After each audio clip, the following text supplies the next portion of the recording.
Girl, like a rhinestone cowboy. Welcome to the place to be reviews.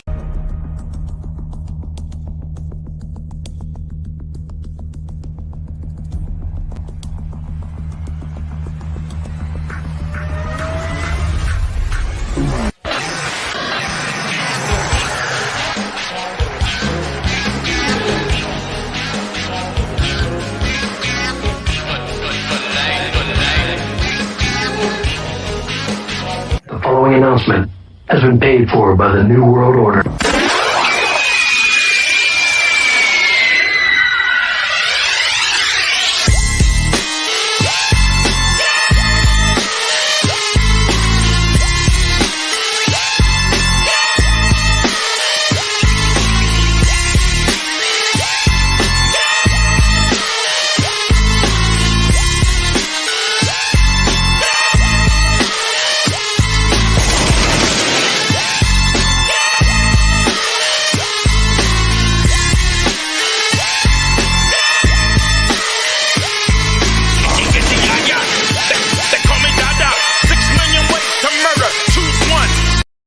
Good Wednesday night, ladies and gentlemen. It is I, it is he, it is me, P-double-D, E-Temple, cooing in the place to be reviews right here with all of yous. Wednesday night going rogue. I am your fandom menace, people's champion right here.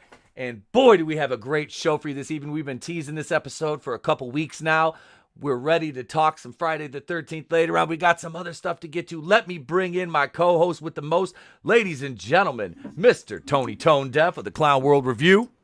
It's the owner of the worst channel on YouTube and now the most racist and commander to the legion of deaf heads, the world's wokest warrior, primitive-sided, toxic fanboy aligned with the like-minded, Tony Tone Deaf rocking with you.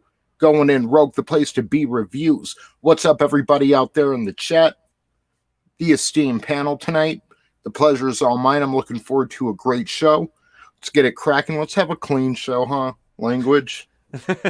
Settle on, Cap. What's going on, bro? How you doing? Thank you, as always, Tony, for joining us. Next on the panel, ladies and gentlemen, this handsome devil, Mr. Fanzcene Vids himself. Hail, everybody. I am your 80s loving geek, Fanzcene Vids, and night ambassador of the Fandom Collective, baby. Let's get to it. Here we go, our last but certainly not least guest on the stream. Ladies and gentlemen, making his debut here on the channel officially, Justin Proper. Hey, what's going on, man? Thanks for having me on. Jason Voorhees is a person. We shouldn't dehumanize him. It's very, very rude. Problematic. We should be concerning on how we treat serial killers, especially the fictional ones. And I've been very much looking forward to this conversation. Oh man, thank you, brother. Thank you for joining us, man. Thank you. This is going to be a great episode tonight. Let me give it up to the chat. Keely Chow, the Fandom Menace Ultron, is here. Parrot Head, what's going on? He says there's too many of you guys streaming tonight. Well, you're in the right spot, Parrot Head. You're in the right spot, man. You came to the right place. Daisy Divine, thank you. Enter the Unfamiliar. Hail, it's my twin. Final, Enter the Unfamiliar Nether Regions. Yes, thank you guys all. I appreciate each and every one of you. Make sure you're bitch slapping that like button. And before we get into any other parts of the business, before we get into holy shit news, I am going to take a moment and we're going to play a trailer for Fanzine's upcoming project. You want to go ahead and introduce this before I play the trailer, man? Sure. I am doing a mini documentary on my channel called Why We Still Love 80s Movies, featuring Robert Meyer Burnett, Tom from Midnight's Edge, Rob from Midnight's Edge, Andrew Hawkins, who is a producer of the documentary In Search of Darkness, and it's going to cover so much great 80s stuff. Check it out. Excellent. Here we go.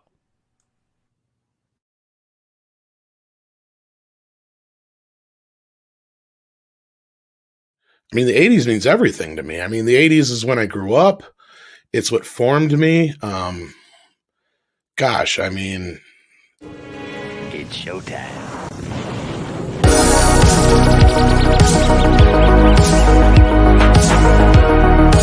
the floodgates for what kinds of movies could be made had been opened.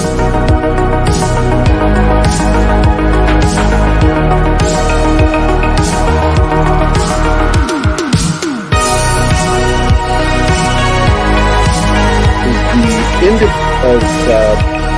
that live action innovation was the 80s.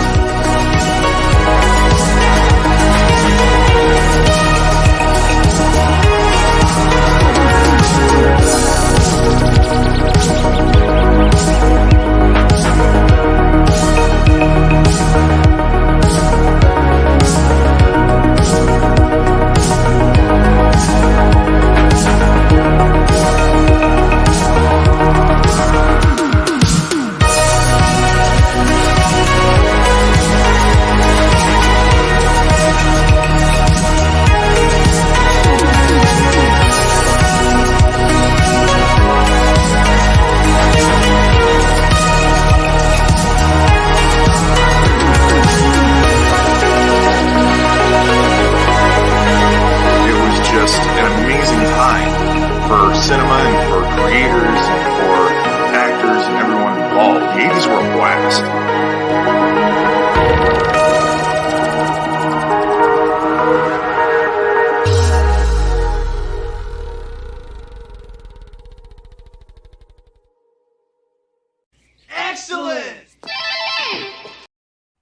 I'm not gonna lie, man. Every time I've shown that trailer like 3 times now, it hits me right in the feels every time, dude. It's great, man. Yeah, man, I had fun putting that together. It's pretty good. Those movies. It was a little hard to hear some of the people with the loud music. Other than that, you're good. I see where you're going with it. I thought I had the music turned down a little bit when they spoke, and then after I played it and uploaded it, I was like, but I just let it go. Yep. So, but it will be fixed better once I get to the actual edit. Yeah. Oh no.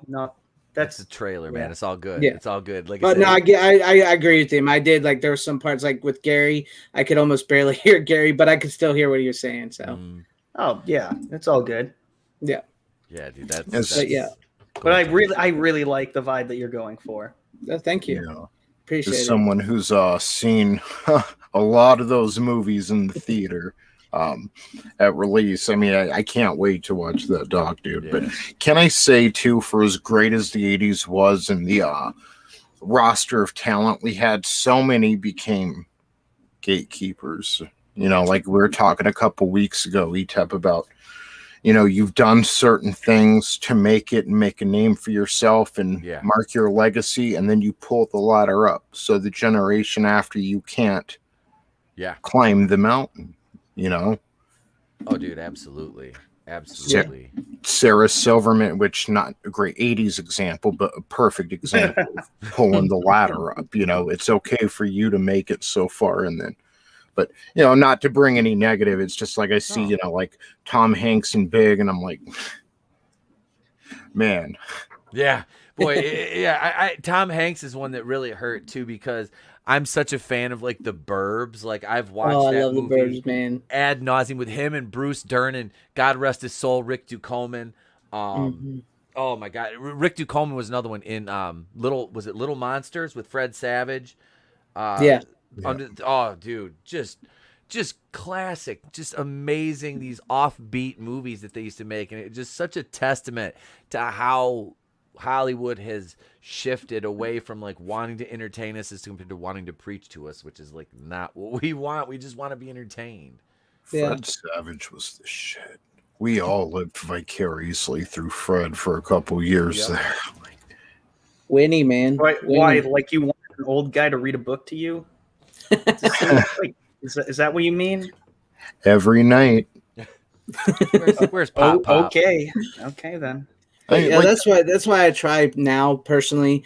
I separate the art from the artist. Yeah, you almost have. You know, that's how I can still enjoy like these. Like even though you know Tom Hanks, so he is what he is today, but I know that this Tom Hanks, these characters, I can still enjoy them. I don't have to think about or hear about what he's saying now. That's why I don't really listen to interviews with celebrities and stuff anymore. I just enjoy movies. Don't follow him on Twitter. The MCU. Yeah, sure as hell don't follow him on Twitter. No, I don't. I hardly follow any.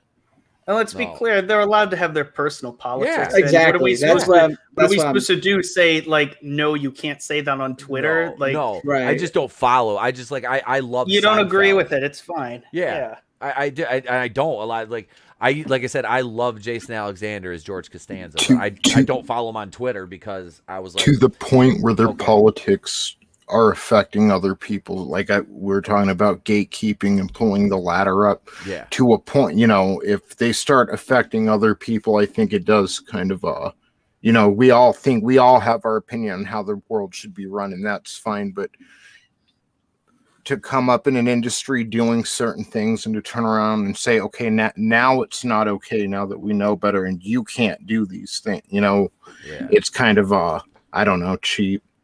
I don't think it's healthy for, you know, any industry. Yeah. Agreed. No, you agreed, man. Agree. Definitely. Yeah. Yeah, let's do some holy shit news though. Great trailer, man. Thank you. We're looking forward to seeing that come out. And I just started doing like a little series like I love the 80s. I'm just going to do touch on a couple IPs here and there. And like I said, I'm going to have you come over and we're going to do a retrospective on a Terminator 84, man. The original Terminator. Definitely, man. Yes, I'm looking forward to that one. Yeah, I started with Galaxy High School just because it's so off the wall. It was like one of my favorite like cartoons, man. Like I said, that was on the same time, like same hour as Teen Wolf, and it's like I love the cartoon. The Teen Wolf movies were fun. So yeah, it was just it's something that I dig that. I dig it, man. Yeah. Let's see here. Let's do some holy shit news, and here we go. Holy shit! Are you thinking what I'm thinking? I don't know. Were you thinking, holy shit, a swordfish almost went through my head? Holy shit! Holy shit! And all the assholes want us to shit all over everything. Holy shit!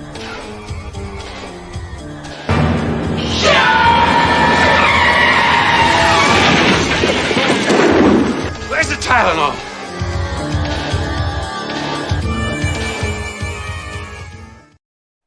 Well, here to start out, that is fantastic. I love that. I love that, dude. All credit for that goes to Tony. He mixed up the intro for the segment. So that's on him, man. He does excellent editing work, and we're gonna show just how good his work is. We're gonna showcase his new video later on here in the program. So stay tuned for that. But here we go. We're gonna start out this first one. Let me get this damn ad off the screen. While leaving lockup, Floridian stole jail webcam. Cops. Man took $60 device from jail computer. Oh man, you said he was like about to be free. Yep. Like, oh, you leaving stupid. And he stole a fucking computer. Why? Or stole a camera. Oh man, I was gonna use this too tomorrow, but oh well. Get a brain, moron. As he was preparing to leave jail after posting bond. Hey, that's the same webcam I have. A Florida man. I was just sitting here making videos on my webcam. I don't even know what happened. He said, "I'm gonna be famous. I'm gonna be a YouTube star." Yoink. Oh my god. A Florida man decided that was the perfect time to steal his 60. I'm just a guy in a pool house with a $60 webcam stealing the webcam out of the jail. Off a desk in the county lockup. Why would you do that? Like, why wouldn't you steal something from outside the jail? You don't steal from the jail when you're leaving after posting bond. Stephen Moran, 35, was arrested last month for criminal mischief. I wonder why. And booked into the Indian River County Jail on the misdemeanor charge. Moran, a Vero Beach resident, was pictured above. While Moran was awaiting release in the booking area, he disconnected a Logitech webcam from the jail computer and placed it in his pocket. Oh, you fuck up. Oh, God. Subsequently departed the lockup upon posting $1,000 bond. Investigators subsequently identified Moran. I just keep calling him Moran. He's not Moran. He's Moran. As the alleged culprit and arrested him Thursday for depriving the county jail the right and use of the property. Moron, who was later freed after posting $500 bond on the misdemeanor theft count, is scheduled May the 4th be with you arraignment. It does not appear Any property turned up missing after Moron's most recent release from custody. Oh, God. Why? Like, what the blue hell are... You're this close. You can see the door. And you just are like, nope. Just, I want back in. I get it. If that's a real thing prisoners go through, they do. Okay, I bet they do. But this guy doesn't sound like a hardened criminal. He just sounds like an idiot. Like he got locked up for criminal mischief. He's so dependent. He did which makes it even more sad. I'm owed something. I'm owed something. I did my time. Dude, you have to pay every day you're in county lockup. You have to pay. So he was like, I'm getting my money back. And it's like, no, man, when you get out, if you don't work, you know, and you got a fucking bill when you get out, dude. You're going to owe even more now. Then, so he had to pay $1,500 basically to bond out. $1,000 for the first one, which I'm sure he ain't getting back, and then $500 for the second one, which I'm surprised they let him out on a $500 bond after doing some dumb shit like that. I don't know. Just like they probably asked, like, "Hey, why'd you do that?" And maybe they had a reasonable conversation. I don't know. He's like, I don't know what happened. He's like, John, I don't know, boss. I don't know. It's like from Back to the Future. You better get used to these bars. You're a slacker, McFly. Was the dystopian future where the principal comes out with the shotgun on his front? Slackers! Eat lead, slackers. Yeah, I love that. God, I can never remember that guy's name. The little bald guy. He was so like Strickland. The actor though. I can't remember his name. What's up? I don't know, man. I can't. But he was just he was James perfect for that. something. I don't remember. Let's see. We got James Tolkien. Okay. Yeah. All right. Wait, really? James Tolkien? Yeah. Not J. Never mind. J.R.R. Tolkien. Imagine the royalties he'd be getting. Oh yeah. Hey, I wish I had the royalties to that trilogy. Yeah, great. Why? Yeah, that would be nice. You wouldn't have to do anything for like ever and like ever and ever and ever. Like, yeah, seriously, you would. Just dude, okay, just look at EVS with his royalties for fucking Justice League, okay? He got a stupid big check for that fucking Snyder cut. And what did he do for the movie? He didn't do anything for the movie. It's what he did for the characters of Green Lantern and Flash when he was working for DC, writing for them for 20 some years. Yeah, I think they paid him it was stupid. It was like $600K or something for that shit. Pretty sure he created Wolverine's daughter that they used in Logan. So I mean, royalty. It's like writing a song. Whenever they use it, they got to pay you. He got a huge check for Logan then. Good for him then, man. Damn. Like I said, that they're fucking up by the numbers now. So if anybody makes money off them assholes, then you know what? Go ahead. Go right ahead. I know he created the girl in X-Men First Class, the butterfly girl. She was the stripper with the wings. I can't remember. And then she ended up going off with the villain. I know he created her. You talking about the ice chick? No, her name Angel? It's after, Angel. After they captured Emma Frost. Emma Frost. Yeah. Yeah. All right. Angel went off with him. So I know EVS created her. He was talking about it on one of his live streams like years ago. Yeah, here we go. Glinzer, what's up, brother? He says this means SJWs would never get royalties because they don't create jail. Yeah. That's right. No one's buying their product. No, hell no. Nobody's buying that shit. Here we go. Number 2, cops. Naked man said he was doing the walk of shame. Perp claimed 1 a.m. stroll was cheating penance. April Fools. A man who police saw strolling naked this morning on a South Carolina street told officers he was doing the walk of shame as a penance for cheating on his wife, according to an arrest report. Investigators say that Michael Boatman, I'm about to be 41, and this guy looks rough. I mean, he had to do the walk of shame. I feel like, I mean, 41. Hey, you know, I'm fucking. I've aged well. All right, I've aged well. Except for my eyesight. But hey, we're good. We're good aside from that. That's from staring at these goddamn screens. But investigators say Michael Boatman was spotted by a sheriff's deputy around 1:10 a.m. God damn it, am I still on fucking... Why the fuck did I do... Jesus, help me, Rhonda. There, this is my pen. Just turn the fucking camera off. Investigators... Okay, so he was walking around 1:10 a.m. as he walked on a Spartanburg street with just a clear bag over his genitals and a blunt in his hand. My man. My man. But then he wasn't That's naked. all he had then. left with him. He's like, I got a blunt in this shopping bag. I caught my nut in this bag. It's my... Oh, Lord, I apologize for that. I shouldn't. Boatman, one cop reported, explained that he was doing the walk of shame, which he needed to complete for his wife. A second officer noted that Boatman said he had cheated on his wife and was doing a walk of shame.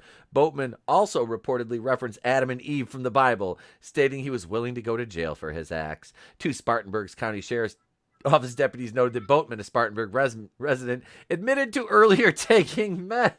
Oh man! Oh, this my is close. Look at the pickle. Look. Dill don't. She said, "You better put a bag on it next time you walk out." Look at that's like a dildo. Investigators say, "Oh God, well, Is that Gwyneth Paltrow's pickle company? Smells like my vagina. It's this blind man, right? God. This is blind man, right? He was feeling his way down the street. He walked past this fish market. He took a deep breath. He said, "Woo! Good morning, ladies." Okay. All right. Thank you. Have you never heard Afro Man before? You know what? Let's just carry on. Let's pretend. You can tell the youngsters don't know Afro Man is. Yeah, I don't care. I'll send you a link to the song later. Well, being questioned by police, Boatman allegedly sought to run away from deputies, but was taken to the ground. And I would not want to take down a naked dude smoking a blunt with a plastic bag over his schlong. That's how I win fights, man. I'm telling you, you just get naked and start swinging it around like a helicopter. Everybody just runs. After being placed in a squad car, Boatman said that he would try to escape from jail and asked the deputy to shoot him. Oh, yeah, he was on meth. Pictured above, Boatman was charged with indecent exposure, disorderly conduct, marijuana possession, and resisting police. Boatman's rap sheet includes 3 separate domestic violence convictions. Court records show. Dill don't, Michael. Oh, wow. Yeah, this guy is Hail M. Dastardly. What's going on, brother? How you doing? I saw your email. I'll hit you back tonight. We're gonna get you back on the show, brother. I apologize for the delay. M. Dastardly's a great dude. He's a great friend of the channel. I feel like that Cartwright in the Seinfeld episode. Him always here. Him always in chat. Should I denounce white supremacy now? I think I have to after that impression. I feel you have to give in your card. I have give to it over. Wait, and this is what I don't even know if Juice can make fun of Asians. I don't even know. But we're both supposed to be good at math, but I'm bad at math, so I think it cancels out. I don't know. Let's go over here to the last story on Holy Shit News. This will be entertaining, and of course, if we're gonna be talking Holy Shit News, everybody knows where we have to go for the apex of Holy Shit News. Where do we always end up inevitably? We may start there, we may go somewhere else on a little bit of a trip. But ladies and gentlemen, we always, always, always end up coming back to the absolutely wonderful, great state of Florida. That's right. And it doesn't get much better than this one. Florida man arrested after stealing from Goodwill and running from deputies. Okay. This from Lakeland, Florida. That sounds pretty average. You know what? Fuck Goodwill. They're not a fucking... They're not a nonprofit. They're a fucking it's Goodwill because they rely on you fucking giving them your old shit and then they just turn around and sell it for a profit. They're not donating or nothing. I mean, fuck Goodwill. They overcharged me for Star Wars action figures one time. Fuck them. The Polk County Sheriff's Office arrested a man late Tuesday night, April 6, 2021, after he burglarized a Lakeland Goodwill store, then attempted to elude deputies. Oh, this should be good. About 11:40 p.m., deputy noticed 53-year-old Charles Gazzola. Okay, I have to stop here. At 53 years old, if this is the point you're at in your life, you're burglarizing a fucking Goodwill. You have made some bad decisions in your life. Bad He decisions. missed a half-off senior citizen sale, and he was pissed. Needed a mismatched nightstand. I was supposed to be at the country kitchen buffet. At about I needed some khakis.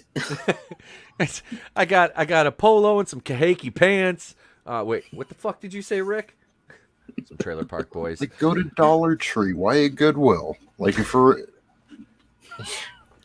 going for shit that isn't worth it. He was rummaging through the donation bin. He probably was. He just saw Terminator, and he's like, I could do that. So he's like, Doug Kyle Reese. He's hoping to meet some chick.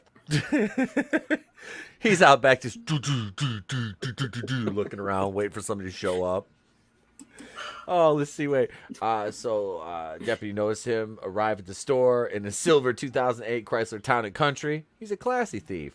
Gazzola exited the vehicle and began rummaging through items in the covered donation area, then loading them into his van. As Gazzola began to drive away, the deputy moved his patrol car in front of the van, activated his emergency lights. Gazzola maneuvered his van away from the patrol car and fled at a high rate of speed. Gazzola's van came to a stop, County Road 540A, just east of South Florida Avenue, and he fled on foot. I see. He joined the mafia right before they kind of, went downhill. And yep. What it was is his wife gave away his favorite polo shirt, and he was going back to the Goodwill, and he was getting that shit back. That's what he wanted. That's why he was digging through it. Man, I gotta say, unless this gets a little more juicy, the Walk of Shame one is the real winner. I know the Walk of Shame one is the best one. Let's see. Following the arrest, Gazzola admitted to being the driver, stealing the items, and fleeing because he panicked. Also made a comment that he was going back to prison. Other news: Florida man arrested after stealing an ambulance from. Okay, I'm going down this rabbit hole. Let's see. We're good on time on the segment, so yeah, I'm gonna look at this one. See. Stealing an ambulance from a Brooksville hospital. Spring Hill, Florida. The Hernando County Sheriff's Office is currently in the area of Port Court in Spring Hill in reference to a stolen ambulance. The ambulance, owned by Hernando County Fire and Emergency Services, was taken at 12:27 p.m. from the ambulance bay at Oak Hill Hospital in Brooksville. The ambulance crew was inside the hospital dropping off a patient when the ambulance was stolen. Deputies say the suspect, later identified as Trey Cornwell, 29, drove the ambulance to the Cass Circle area of Port Court. See, that's a GTA mission. Yep. He did. He took a side mission. Yeah. He took a side mission. Cornwell got the ambulance stuck in the mud. I'm going to jump this river. And sand as it approached a nearby body of water off Port Court. Witnesses at the scene told the deputies the suspect fled near a shopping plaza. Cornwell was taken into custody a short time later. The Hernando County Sheriff's Office substation located at Cass Circle. Okay, that's funny. Like that's a GTA mission. See, we needed a hooker set on fire, and that would have been the perfect story. The Walk of Shame one was too funny. It was. Yeah. We don't. That I know. The damn man. That just what so close. That was crazy though. Who the fuck steals an ambulance? Like, can you imagine it's fun to do bad things. It is. Can you imagine the protocol to put that ambulance back into service, especially like now, what they'd have to do to like clean it and like that just all falls on the tax. This is the thing I'm worried about. It falls on the taxpayers. I am old and fucking grouchy. The taxpayers are going to be responsible for that. You kids think it's funny, son of a bitch. I like what Fenrir. I like what Fenrir Fire. Sorry, I'm butchering your name. Yeah. Mr. Clean on hard drugs. Working for the cartels. Every time somebody references Mr. Clean, I'm like, hey, wait a minute. I just smoke a little weed. I don't that's it. I take edibles and drink weed Kool-Aid. I don't do drugs. I don't do drugs. That's it. I don't fuck around with that shit, man. I'm too old for that. Oh, look out. Greg Levitre, we're Stream Psych. You snuck from Tank Ferret Stream. Begun the flame war has. Well, you know what? Strickland achievement unlocked. Woohoo! Circle back around. We're gonna have to circle back to that. A few times she's been around that track. Jen ain't no circle back girl. Hey, you know what we're gonna do right now though? Before we go into this next segment, Tony, it's your time to shine. Go ahead and introduce the. Go ahead and introduce what we're gonna play next, buddy.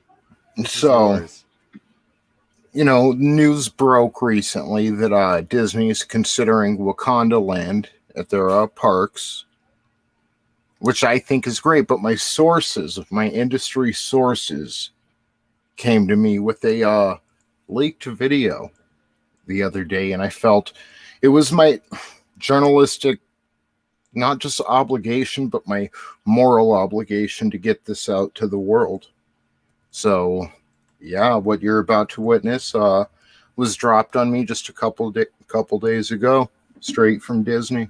All right, here we go. Let's play that clip now.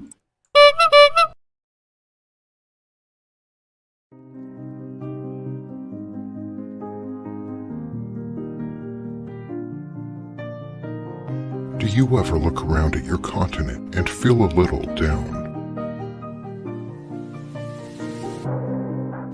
Ashamed of where you come from?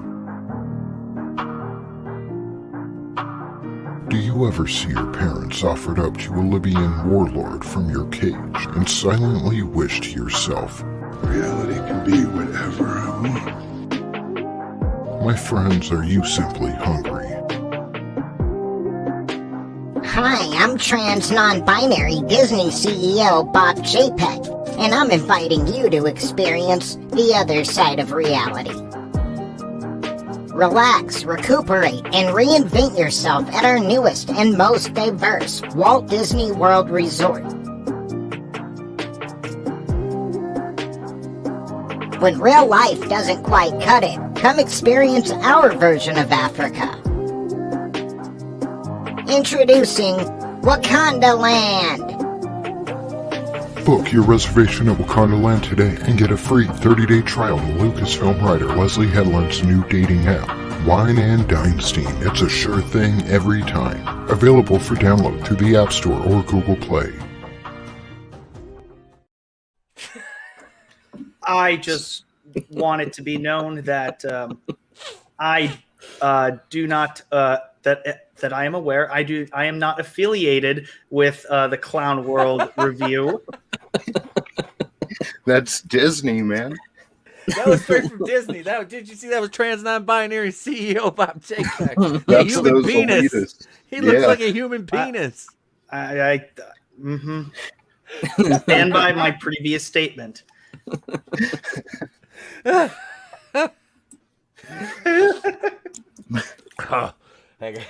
Tony always making friends. Oh, always. I told y'all it's the worst channel on YouTube. Oh my. Oh, oh man. What the fuck? What's going on, man?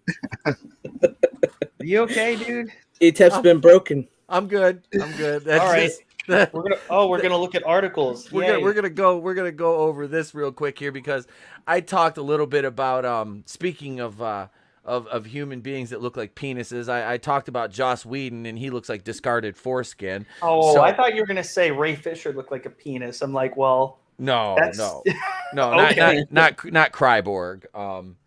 Not Kryborg. No, Justice League actor Ray Fisher claims neither DC Films nor Warner Brothers wanted to have a, quote, angry black man in the film. Well, here's the thing, Ray. They wanted you in the film. And then you were like, hey, Joss Whedon abused my pee-pee. I don't know. You made accusations against Joss Whedon. They did an investigation. Partly you refused to cooperate. They had a non-biased third party come in and do it. Still you cried. I don't know what to believe anymore. I believe that Joss Whedon is a complete piece of shit, don't get me wrong. Ray Fisher is just off the rails. He's sabotaging the rest of his career is what he's doing. He's never going to get any work after this. He's like a D-list actor at best. Most of his credits came from the reshoots from Justice League and then the Snyder Cut reshoots. And doing some appearances for DC. He's got nothing else other than what was he in Pacific Rim? No, that was John Boyega. This guy's got really shit. Exactly. He's got shit. You're like, oh no, that was John Boyega. Yeah, that was John Boyega, the other angry black guy who's not going to fucking work because all he does is piss and moan and cry. Come on. He does. Jesus Christ, dude. Let him have their things. He can have his temper tantrum. That's fine. I'm still going to make fun of him for it. It's like, if you know, I'm not saying shut up and just take the fucking bullshit from Whedon, but if you request an investigation, they do an investigation and they find whatever the results are, you kind of have to live with them, even if you do an appeal, whatever. But I mean, you got essentially what you wanted, and yet you're still fucking mad. And ladies and gentlemen, author Stephen Walton says, whatever Justin's opinion is, mine is the opposite. Stephen Walton, it is my opinion that you are cool and you are smart, you are competent, and your book is awesome. I guess he disagrees with all of those. Got you. This is mean. Okay. That was really lame. Take your logic. Take that logic, huh? Got you. Yeah, I know though. It's like the most immature thing I've ever done on stream. I would have got away with it too if it wasn't for you meddling kids. Darn you. There's Parrot Head. Here's the thing, okay? What the heck? What the heck is this? Oh, that's a reference to Stephen Walton's dendrophilia, but that's another story altogether. God. That's another story altogether. His favorite holiday is Arbor Day. I don't know. Yeah, I don't know. What were you gonna say, Fanzine? Go ahead. Here's the thing. I liked Man of Steel. I have problems with Batman v Superman. Mm-hmm. I liked the Snyder Cut. I liked Zack Snyder. Mm-hmm. You know, Ray Fisher. It does sound a little bit like he is complaining that basically they cut him out of the movie. Mm-hmm. But they put him back in. So, I mean, I understand Joss Whedon is a dick. Trust me. I mean, that hurt me too when you find out that who he really is, because I enjoyed Buffy. I enjoyed Angel, Firefly. You know, those shows were the shit. And then you find out, like I said, you find out who these people really are, and then you try to separate yourself from them and what they created. And it does sound like he just got upset over them cutting out his stuff from that, and he just can't stop complaining about it. That's all I really see. No, you're right.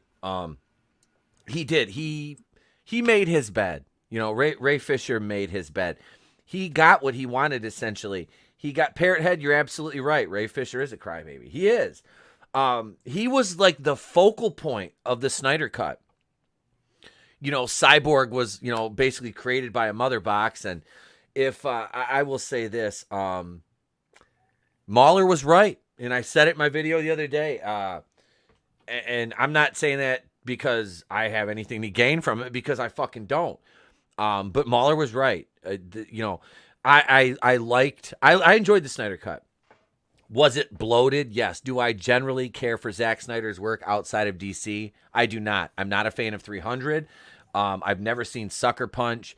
But from the Snyder Cut, part of what I did get from it was, like I said off air, he reminds me of Darren Aronofsky. He is just high on his own supply. He thinks he's this great auteur.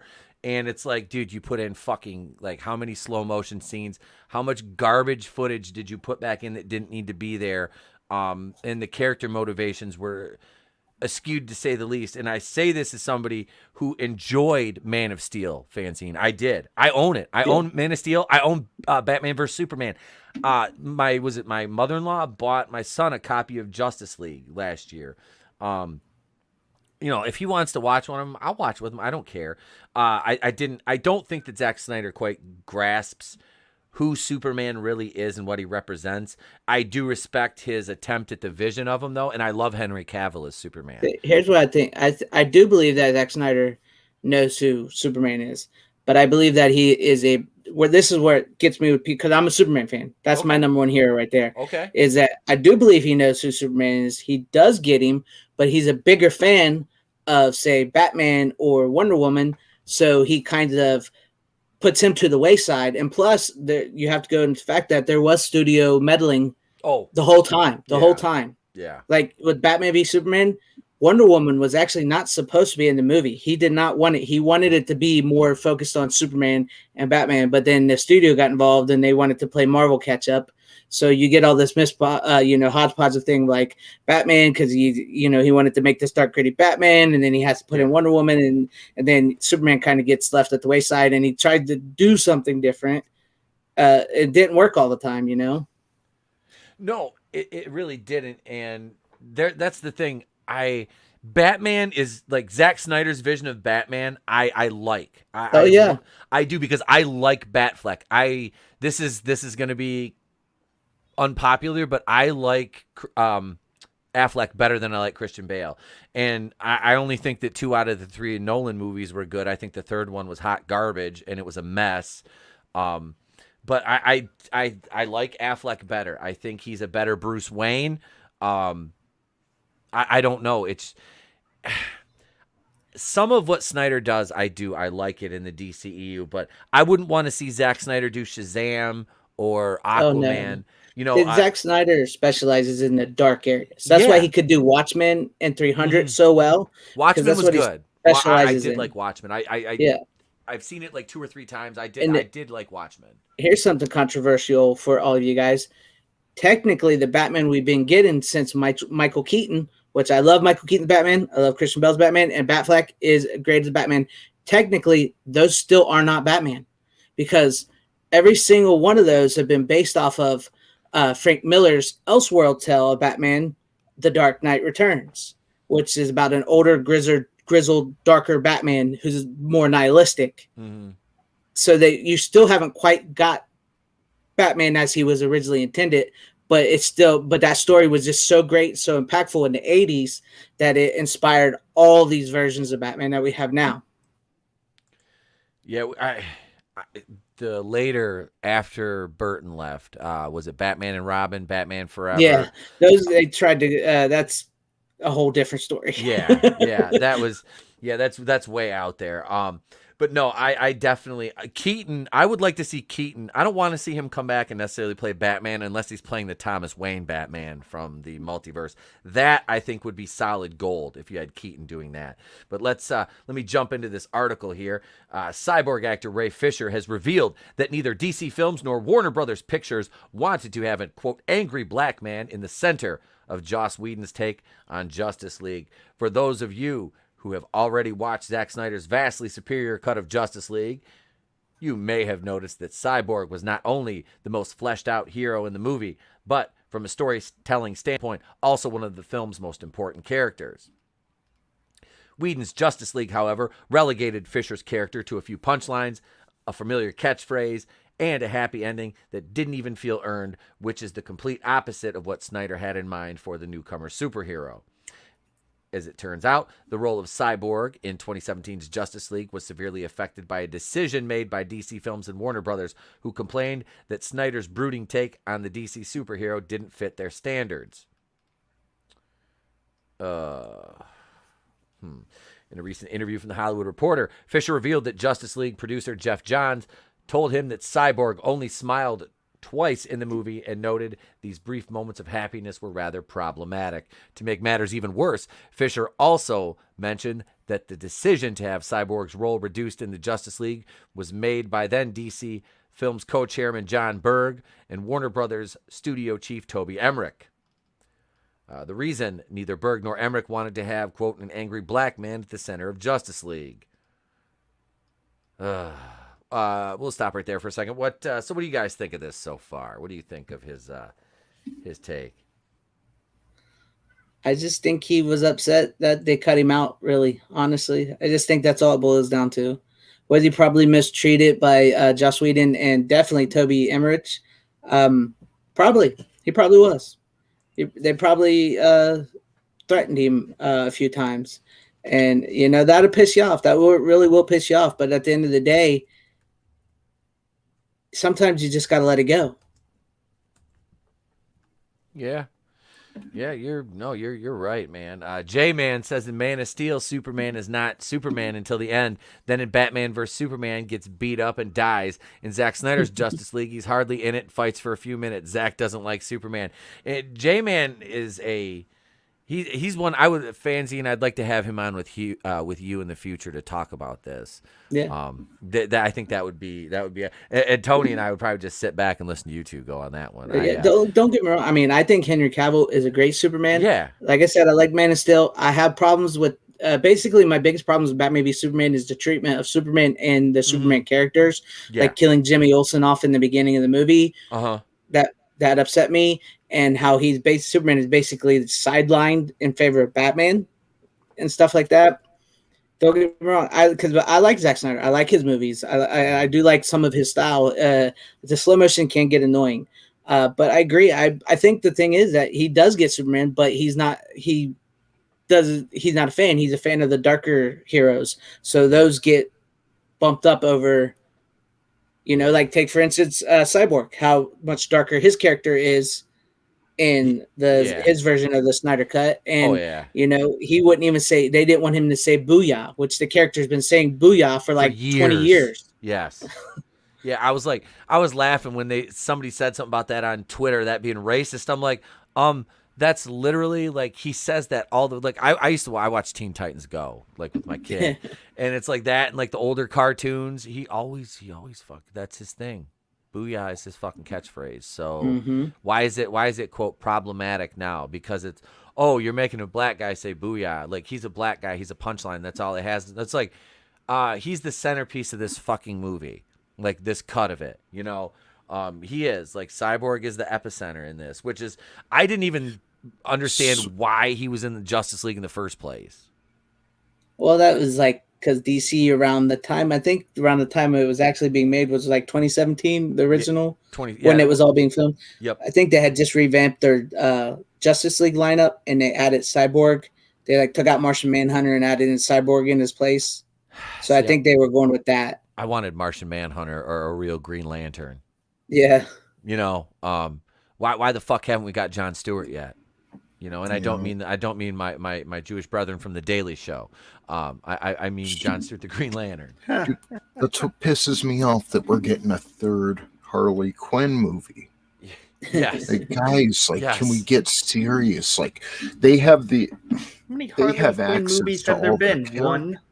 You got Suicide Squad, you got Birds of Prey, and now the Suicide Squad.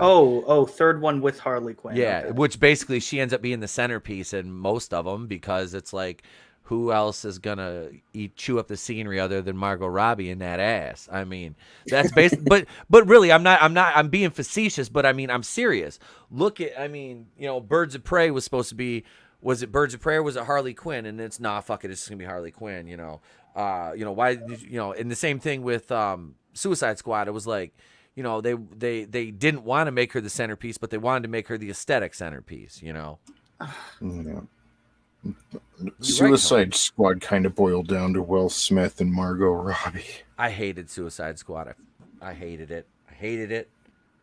The only character I liked was El Diablo. I liked his art. Yeah. He was cool. I liked him. They have access to, like, it looks so cool when they go back in the Snyder, or not even, they show a little in Whedon's cut too, when they go back and show the battle with Darkseid. Why can't we get more of that? You have access to all your characters. Like, oh wait, hey, look, here it is right here. Steve I love Harley Quinn. I know you do, Steven. Nobody cares. Nobody. And we know you love trees too, but we're not talking about that right now, are we? Pearhead, where's those tree gifts? I want to see some good Lantern stories, though. And you can keep them. If you want to mirror Marvel on stuff, keep them separated in their own neck of the universe, and then keep these Earth-based heroes over here, and build them up, and then eventually bring them together. And give us something good, because they have the advantage of not being Disney, and they can. One thing DC does really well is they make existential threats feel like they have consequences where Marvel doesn't as much, you know? Yeah. I mean, even Infinity War, you know, you're watching Spider-Man Far From Home trailers as he's turning into Ash. Yep. You know, it's just, you don't take it as serious. And, you know, there's something to be said, like everyone knew Superman was going to come back when he died in BVS, but just, I don't know. They're good at framing it to be more serious and to, you know, to where you can hit a deeper range of emotions, I think, than Marvel will allow you to hit before cracking a joke. It's just, they have all the ingredients. They just need to blend them together better. You know, I feel like we're all missing out because of just stupid executives up at the top at WB. Yep. Todd Phillips proved that. Executives and spreadsheets that basically data they get where say, well, the data says, well, that's the data aren't people. So hey, hang on, guys. I gotta do something here. He's here for a fleeting moment. Mini Meatap's here to make an appearance. Just say hello tonight. Red's not on tonight, so you don't have to say the magic word here. Hey, buddy. Hi, Trey. Tony. Hi, Tony. Hey. I'm about to go to bed. Say good night. Night. Say good night, Ollie. Night. See you, buddy. He had to make it. He had to make his nightly appearance. There we go. There. All right. I'm sorry, Tony. Oh no, it's. Wait, I wanted to point out something Runner said. No, I didn't. No, I will. Hang on, I'll go back. Listen. Runner's a good guy. Listen. Nothing. I have nothing. Shut up, Runner. Zach shot a scene with Jon Stewart, but stupid WB told him to cut it out of the movie. Yeah, they did. They basically threatened the release of the movie. Yep. On that because he shot it in his backyard. Hail Subhuman, Parrot Head. What do you say? Runner is not a chew toy. Keely Chow says, "Hey Trey, aka Little ETAP." Yeah, man, he had to stop by. And say hi. Thank you guys all. Steven, what's up, y'all? Keeping that chat going. I'm going to go back into the article a little bit here. Let's see. Snyder's Justice League and Whedon's take on Justice League are almost literally night and day in regards to tone. Unsurprisingly, Whedon's cut of the film is brighter and more uplifting as a result of the studio's intervention. According to Fisher, Jeff Johns' publicist, Howard Bragman, told him that all the discussions about Justice League centered around adding joy and hopefulness to all 6 superheroes. There are always conversations about avoiding any stereotype of race, gender, or sexuality, Bragman also added, because that's what the legal department told him to say. After Whedon took over from Snyder, Johns suggested to Fisher that he played Cyborg like a kind-hearted Quasimodo as opposed to Frankenstein's monster, although the actor reveals he was reluctant to the idea. I didn't have any intention of playing him as a jovial cathedral-cleaning individual, Fisher told The Hollywood Reporter. A representative for Johns countered that Jeff gave a note using a fictional character as an example of a sympathetic man who is unhappy and has an inclination to hide from the world, but one whom audience roots for because he has a courageous heart. Yeah. I don't like Jeff Johns, so it's like I'm kind of stuck between a rock and a hard place here because I really dislike Jeff Johns pretty vehemently. I think he's a douchebag, and I don't care about Walter Hamada or Toby Emmerich. I don't. I did like Shazam, and I know Johns had a hand in that, and he had a hand in Aquaman, and James Wan did a fantastic job with Aquaman. But I mean, Aquaman, long and short of it, that was Black Panther underwater. That's all it was. Good movie. Jason Momoa, he brings in the Stepford Wives and leaves the theater soaking wet. But that's why they cast him. That's why they cast Jason Momoa. He looks like he's a guy that the guys want to have a beer with, and the women want to shag. It's fine. They can use men for that kind of thing, but if you use women for that, it's sexist. But Fisher, it's for me like right here. This is like getting choosing between getting shot in the left side of the head are getting shot in the right side of the head. You know, on one side of you got Kryborg, and the other side you got Jeff Johns, who's a fucking just an asshat. So I mean, it's like I would just really like to know the truth. You know what I mean? Because I feel like we're getting bullshit from both sides. Yes, basically at the moment you have a he said story that can't be proven on any side. So no, basically it's just a pissing competition. I mean, the investigation that WB did into this came up with, they said, hey, look, there was really no racism. There's no proof of that or anything. So, I mean, I don't know what more Fisher wants. It's like you keep saying everything is racist, then nothing is racist.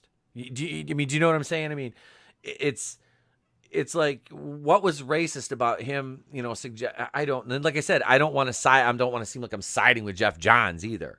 You know, because basically, fuck him. But this is, I mean, it's an interesting dichotomy to say the least. Because, I don't know. What do you guys think? I mean, I don't know. You know, I just want to say, well, like I said, I'm just enjoying the movies.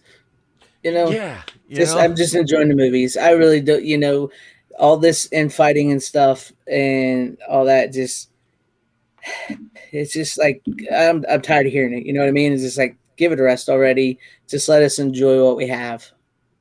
Isn't that the beautiful thing about watching stuff from the 80s and 90s? Oh yeah. That is, dude. And that's what I love about going like out to, you know, everybody jokes around about my Blockbuster video in my living room, you know, that's got the shelves and I go out there and it's like, what am I going to grab here from like the 80s or the 90s or the 70s? You know, it's like, what am I going to watch? You know, I love being able to do that. And that's the beautiful thing about physical media, you know. And it's like, yeah. My kid right now, you know, in the morning before school, he gets up and he's watching the Power Rangers from like the 90s, you know.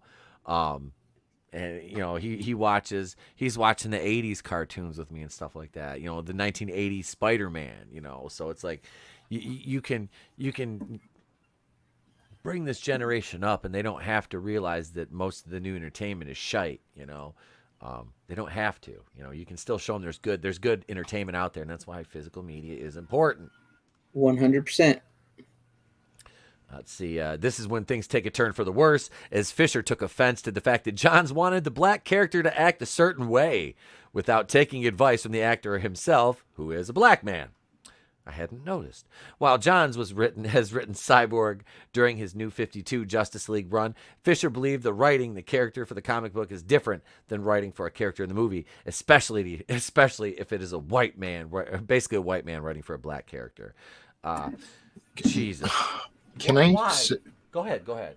Just all about framing. Like, they're talking about Jeff Johns didn't consult, you know, Ray Fisher on how a black man would act when Ray Fisher's black. Can I mention that this is Ray Fisher's like first project I've seen him on, only project I've seen him on, it looks like, and he did a fantastic job, by the way. Mm-hmm. But I mean, he's a rookie to the industry. Why would anyone ask a rookie how this isn't? It feels more racist to think, hey, you're black, how would this person act? Than to be thinking about the story and how they would act in the story, because you're not thinking about their race. You're thinking about their role and their character and who they are and pertains to this masterpiece you're trying to create. And you're trying to hit the right tone of that. It has nothing to, I don't know. Okay, Oh, I'm sorry. Go ahead. Why would you consult a rookie? You wouldn't. That's someone who's green to the industry. Listen, here's his filmography. Okay, we'll go all the way back to the very beginning. 2008, The Good, the Bad, and the Confused. That's a short. He played a patient. The Astronaut Wives Club in 2015, 1 episode. Batman vs Superman, Justice League, True Detective series. 8 episodes. Snyder's Justice League, and then 6 episodes of a TV series that was announced for 2021 called Women of the Movement. 7 acting credits. In 13 years, he's a D-lister. He's a D-list actor. Asking a character to interpret this way. You're writing a fiction. He's not asking him how a black man is going to react to a microaggression. He's saying, hey, I need you to be a half human, half fucking robot and be a superhero in front of a green screen and wear a mocap suit. He's not asking him to react to fucking historical events and sins and transgressions of the past. You're playing fucking pretend, bud. Like, let's just realize what we're doing here. I enjoy superhero movies just as much as the next person, but at the same time, you have to put this in perspective. And Martin Scorsese was right in a way, albeit in kind of a smug way. This isn't high fucking art, okay? It's not. It's not. You're making superhero movies. Can they turn out to be like Joker, which is now, yes, a movie like that. But I mean, until it's deemed as such, like this is to me, it's just ridiculous. Like this whole thing is just ridiculous. It's the equivalent. Let's say I start a band and we're writing a song and I hire a black drummer, and it's like me telling them, okay, I need you to, play this type of beat or whatever, this many beats per minute, or just, I'm going to tell them what we're looking for. The sound. I'm not going to say play the drums like a black guy. That's more racist than what is being, you know what I mean? Yeah, it is. It has nothing to do with that. It's, hey, like you're doing great, but I need you to pick it up to beat. How do you even do that? Exactly. Like, yeah. Exactly. Like it's ridiculous how they're framing it here. It's stupid. No, it is. It's freaking, it's bad. It truly is. Just I don't know. Let's see.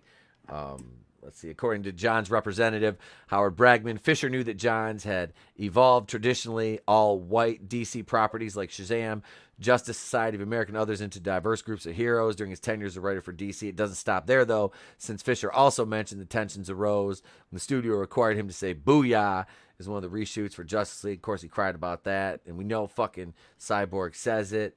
I mean, and then we had catchphrase being in Whedon's Justice League. The studio thought the line was a fun moment of synergy. God damn, man. I don't even want to talk about this anymore. This guy is just, it's cringy. It's fucking cringy. It really is. Let me go back here. Glinzer, black drummer. Wait, you're putting me in the back? You're racist. How dare you? He's here. I gotta say it. Hi, I'm at your house and your pizza is here, noobs. There you go, man. There you go. Lola Meets with the best avatar on YouTube. You ask Lola what she's bringing to the party? She's that ass. And it is glorious. It is glorious. What's up, girl? Thank you for joining us. But yeah, that's Ray Fisher right there. Damn, that is just like I said, I don't even want to act like I'm siding with Jeff Johns in this at all, but just damn. Just why? Like, why won't like, that's racist. He didn't consult me on how to write this character. It's like, what? You're like dude, they portrayed him in nothing but a positive light. I mean, he was a little bit confused and down, afterwards, but like his backstory, I mean, outside of like the way he died, like, I mean, he was an athlete, he was a star. I don't know. It's crazy. It is. It doesn't make any sense. I don't know. These people. I don't know. These people. What we're going to do is we're going to step right out into a break. We're going to come back. We're going to come right back and we'll go in. We're going to skip. I don't want to talk about the High Republic. I'm going to talk about something enjoyable. We're going to go right into the Jason Voorhees Friday the 13th conversation. Yeah. If that's all right with the rest of the panel in the chat, we're going to do that. Let's see here. We will do this one right here. And then we will be back.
So there's that. We are that raft thing. I saw that. I'm like, I had to include that. Why don't we do this just to get in the? We're gonna play the original Friday the 13th trailer. This is a classic trailer. It is. It's cheesy as hell, but it's beautiful. Yes, it is so yes, it beautiful. is. And I've been waiting because I got something for you guys on this. So I'm yes. Oh, do you? That is. Yes, I do. Love to hear that. All right, let's hear it. Here we do you want to? Oh, afterwards. Okay. Yeah. Yes, after I'll share a video with you guys here after this. Excellent. All right, here's the trailer. Can you guys hear it? Okay. Yes. All right. On the good old days. Yes. Where Kevin Paramount. Bacon's biggest credit was Animal House. Hello? I love this movie. Who's I that? know. Oh, hi. What are you doing on this mess? Stupid fuck. He just walks right into it. Oh. Crazy Ralph.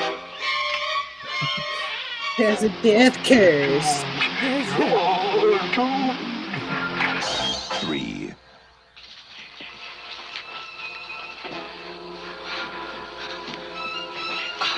They show her death in the deleted scenes. We weren't doing anything. We were just messing up. 4. Well, that was kind of correct. 5. Oh, if only. 6.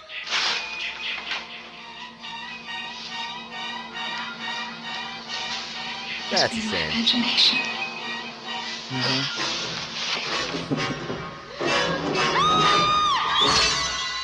Seven.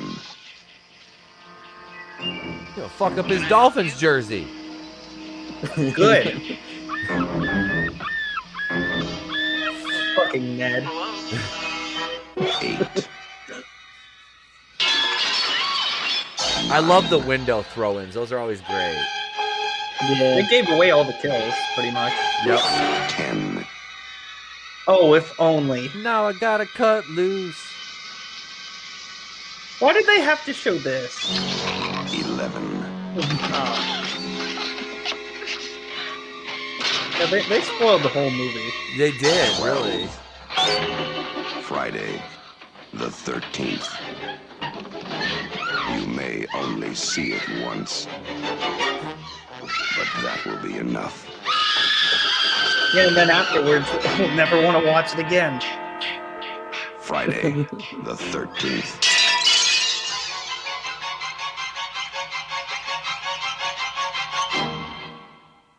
God damn. They played like every kill scene in the damn trailer.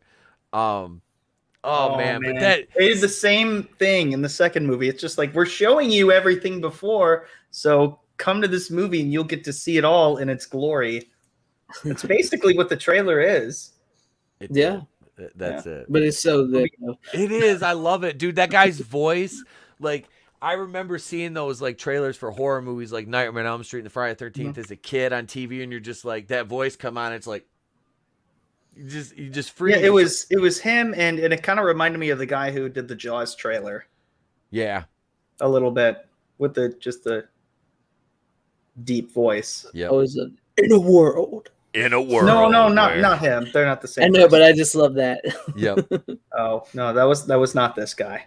In a world where chaos reigns supreme. Actually, do you know the guy that does Winnie the Pooh's voice actually was Jim a Cummings. trailer guy like that? Really? Jim Cummings? Yeah, Jim Cummings. He used to do. He doesn't do it much now anymore because they don't make trailers like that anymore. But he used to be the voiceover guy, very similar to that guy.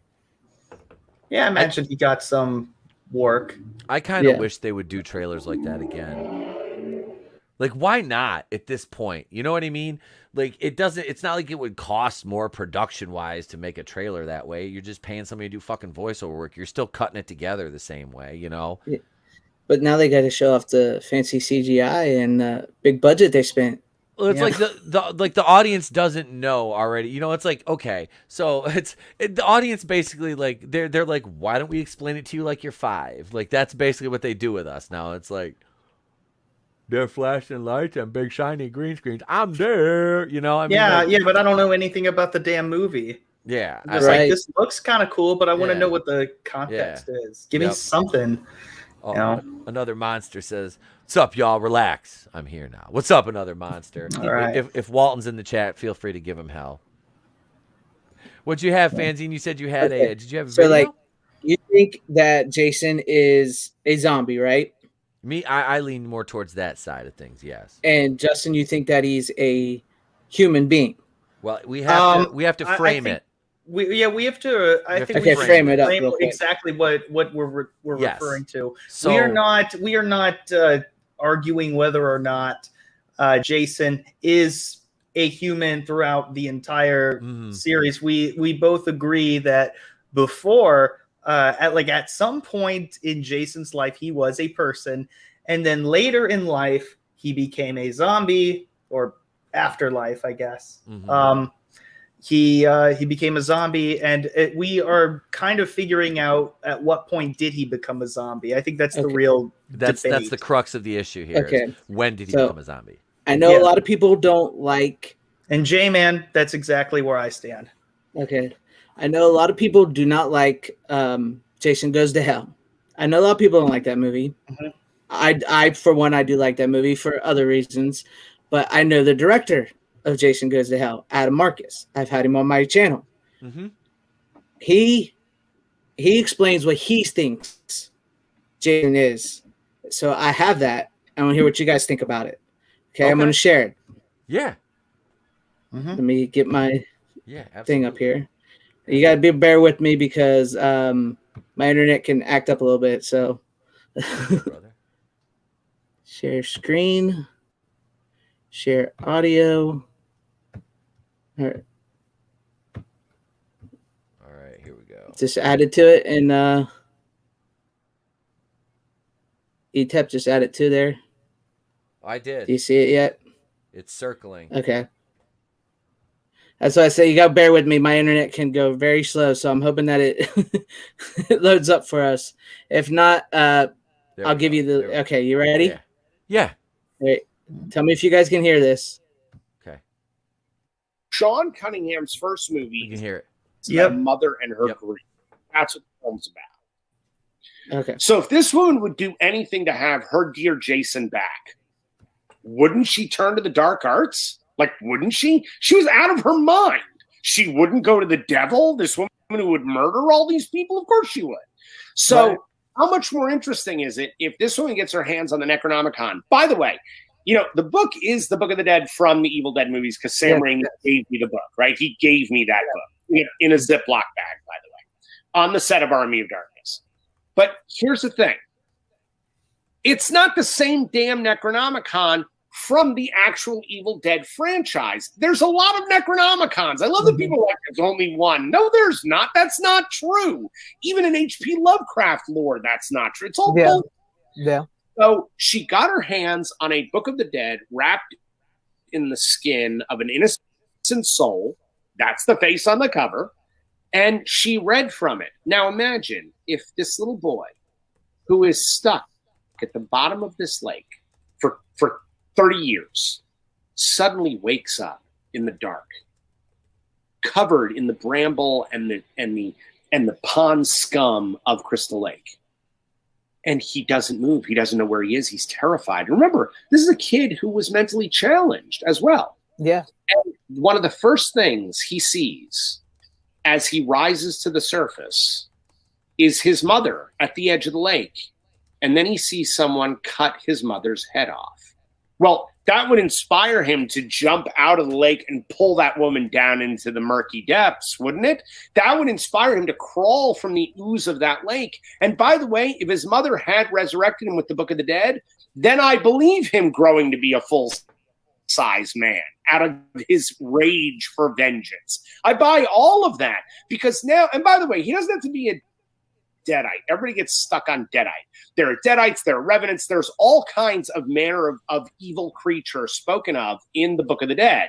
So this idea that there's only two types of people that come in, oh, stop it. But is it canon that Jason Voorhees has been resurrected by the Book of the Dead? Yeah, it's canon. And for those of you that don't like that, suck it. Because I didn't make a fan film. I made a movie in the Friday the 13th franchise. By the way, with Sean S. Cunningham, the father of the franchise, is the one who produced the movie. So it's canon. Bite me. What do you guys think? So, I know. Hey, Adam is he's a guy. Trust me, he's a very eclectic guy. Whatever, man. But what do you guys think about that? You're muted, Justin. So I can't say I agree with him entirely. I know. So he's, I'm having a little bit of a hard time understanding exactly what he's referring to, because he made an Easter egg of Evil Dead, and he said therefore it's. So the Book of the Dead is canon? A lot of people doesn't know that he was actually going to make Freddy versus Jason. His design, even though that movie was called The Final Friday, this is what I'm saying. A lot of people don't know about this because he set up all this stuff. This was actually a setup to where he was going to combine the Evil Dead franchise with Freddy and Jason. He was going to combine them all. I've heard that. Yeah, he was actually on it, but the movie flopped and people didn't like it, so it never fully came to be. But it wasn't meant to be an Easter egg. Well, it was meant to be an Easter egg, but it was also meant to lead you, because he was setting up, like, I've talked to him, like a Universal Monsters type thing. Yeah. So he was, he was going to connect them all, and he had actually written Freddy versus Jason script where it was going to help start to combine them all. So, but there you go. That's his thoughts on the whole thing. Well, that's not exactly what happened, so. No. But as far as he's concerned, that's what it is. So yeah. No, not what happened, because Jason X exists. So yeah, I want to know. So his thing is that Jason was a human as a boy, and then once he was resurrected, he became not so much like a deadite or a zombie, but like a revenant or some kind of thing, because he doesn't feel like that since he takes all this punishment. He gets his head. You've seen him get his head sliced with an axe in part 3, and he wakes up and he keeps going killing. So he never believed that he was actually a human from the time he was resurrected. But then afterwards, like, he actually is dead for real. Yes, like, exactly. He's killed in the final chapter. Thank goodness for Tommy Jarvis. There's a whole movie, a whole 10 years that goes by. Jason is still dead in the ground, and then Tommy stupidly digs up the grave and then pokes a thing in him, and then lightning strikes it, and it's like, yeah, and it's like Frankenstein. That's basically what happens. So but he also says, like, that's because he's still, like, possessed with this dark dead energy from the Necronomicon. So still bullshit, but okay. I totally get it, man. I know he's not for everybody, and he does. Like I said, I would.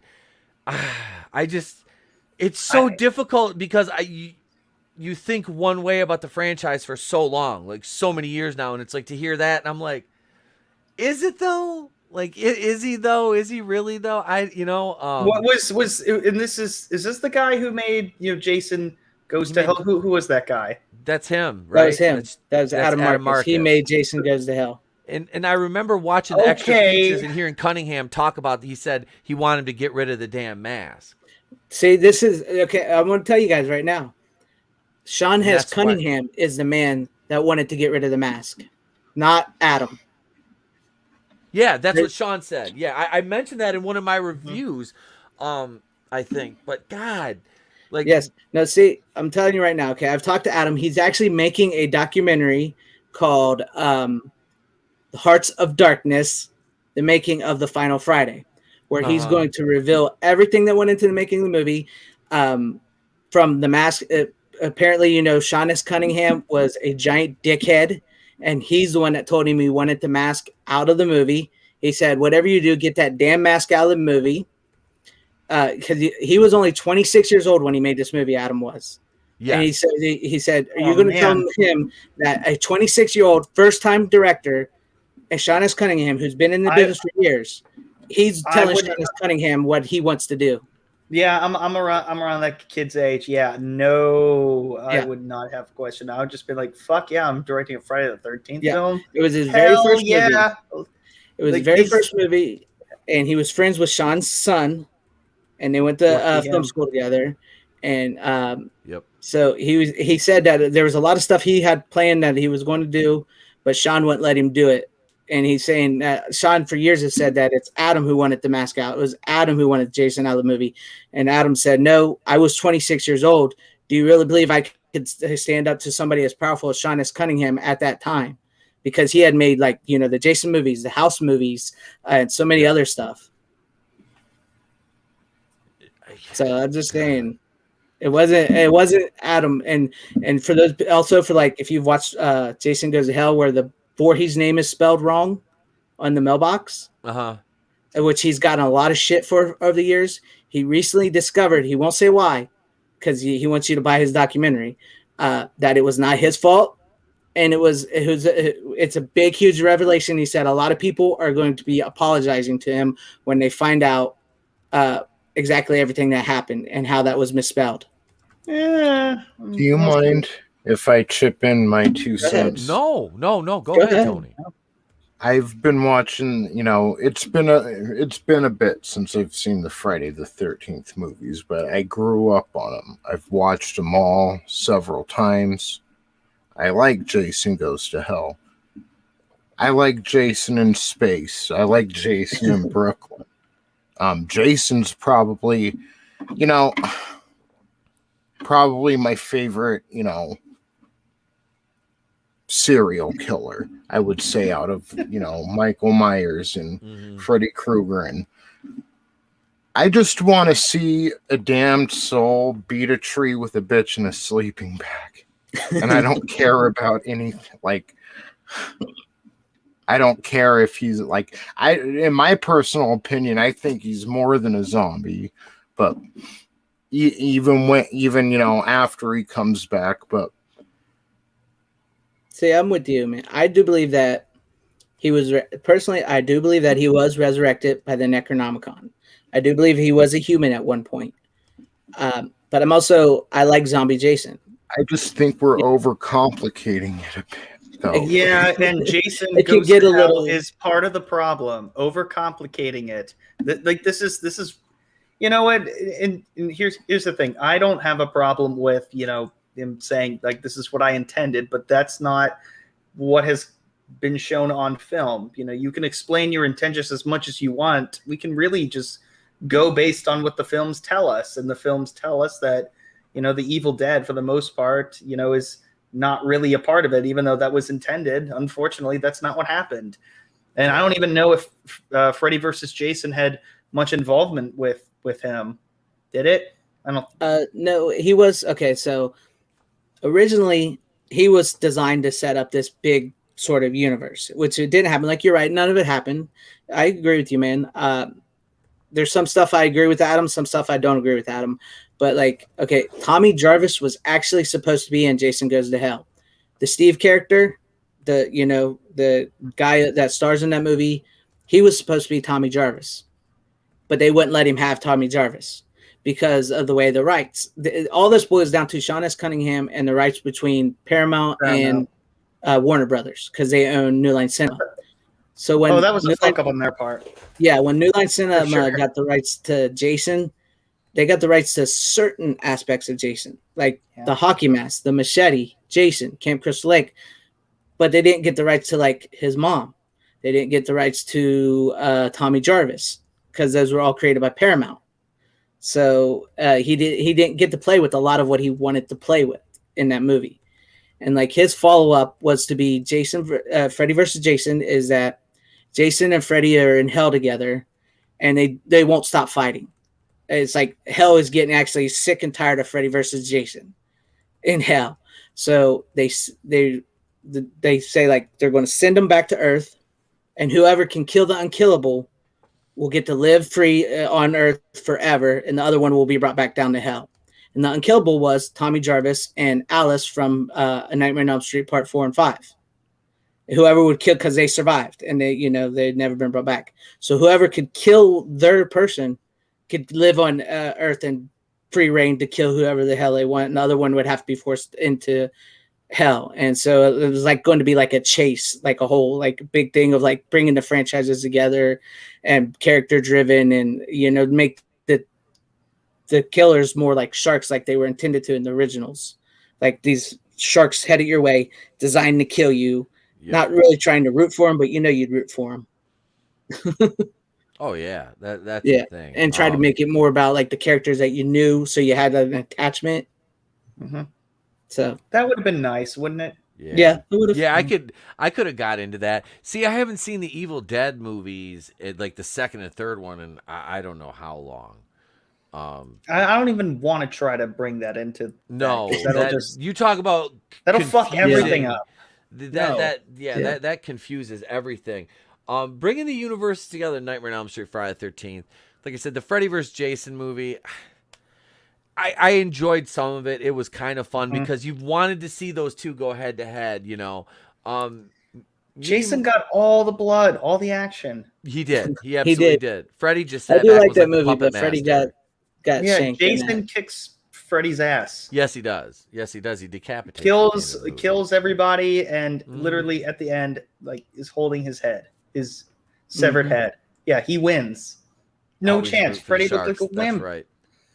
Let's see. Wait, among the Jason, Michael, Freddy flicks, Wes Craven's New Nightmare was amazing. I remember seeing that. I love that movie. That was good. That movie was, because that blended the movies and it brought it to the real life. It was a great movie. Yeah, that goes in my top 3 Nightmare on Elm Street flicks. Part 3 is my absolute favorite. Oh, one, the definitely. Dream Warriors. That is, dude. That was the first one, the first Nightmare on Elm Street movie I saw. But I remember seeing the ad for the original Nightmare on Elm Street when it was started playing on HBO, and it was just like that. They show the hand in the bathtub, and that freaked me out as a kid. Like, I mean, I was like 6 or 7 years old, I think, when that was on HBO. I mean, that shit scared me. Yet I watched it the same year. I never took Freddy seriously as a kid, but see, Jason, you respect fear. Like I respected him. You looked into I liked Michael Myers too, but just something about those void, behind that, kind of bag mask, that burlap mask, or his fucking hockey mask. I mean, Jason just fucked me up every time. I had the NES game, and that, like, my mom made me quit playing it because I kept having nightmares. I loved playing the game, but I would wake up because, like, when you'd hit start or whatever, like, the knife would come down and stab Jason's mask, and it would fucking flash and say, oh my God, that would fuck me up. In the middle of the night, I'd wake up just dreaming about the start menu. It's so stupid. I don't know. Freddy, though. Like, Freddy versus Jason went how I hoped it would. And it was fucked up. Like, they probably didn't give Freddy enough play in the actual, physical confrontation. But I don't know. He didn't mess me up as a kid. I even remember when they caught him on fire in the series. He was just always kind of more comedic to me, which I hate that they do without Chucky. Like, the first Child's Play was fucking brutal, and then part 2 was pretty good. Part 3 I saw in the theater. It was, part 3 is when we went to military school. Yeah, I liked it, but not as much as the first 2. But then it became a joke, man. I hate that they make these characters into jokes. Oh yeah. The part in part 3 where Chucky scares that general, he comes out and he's like, ugh, and the general fucking has a heart attack, and Chucky, like, I almost pissed myself the first time I saw that, because I was like a teenager, I think, when that came out, and he's sitting there and he's like, he falls over and dies, and Chucky's like, you gotta be fucking kidding me. I laughed so hard. I was like, holy shit. He just, like, scared him to death. That was brilliant. But yeah, they made that series into a joke. And Freddy, I'm not going to say it didn't scare me, because the waterbed scene, and I think it was is that the first one? I think it's the first one. The second one. Johnny Depp. Is that the That second one? That's the first movie. The first. The second one was the second one's the like one that really got me when he came out of the dude's chest. The second one is like the gayest horror movie ever made. I loved it. It is absolutely. I loved every moment of it. I'm not saying it's a bad movie, but it is. It's like it's like, okay, can we just admit now that this was like absolutely what it is? It was. You know what? It's gayer than Top Gun. It's way gayer than Top Gun. Yeah, a little bit. It's a little bit more gay than Top Gun. Top Gun, super gay. As gay as you can get. I have a clip on that too. The A Nightmare on Elm Street 2 too. I have a clip on that too. Do you have it ready? No, I don't have it ready. It's from In Search of Darkness. Oh please. Oh, I was gonna say. I want to see it. I was gonna say if you. I'll try to pull it up for you. You guys go ahead and talk by it.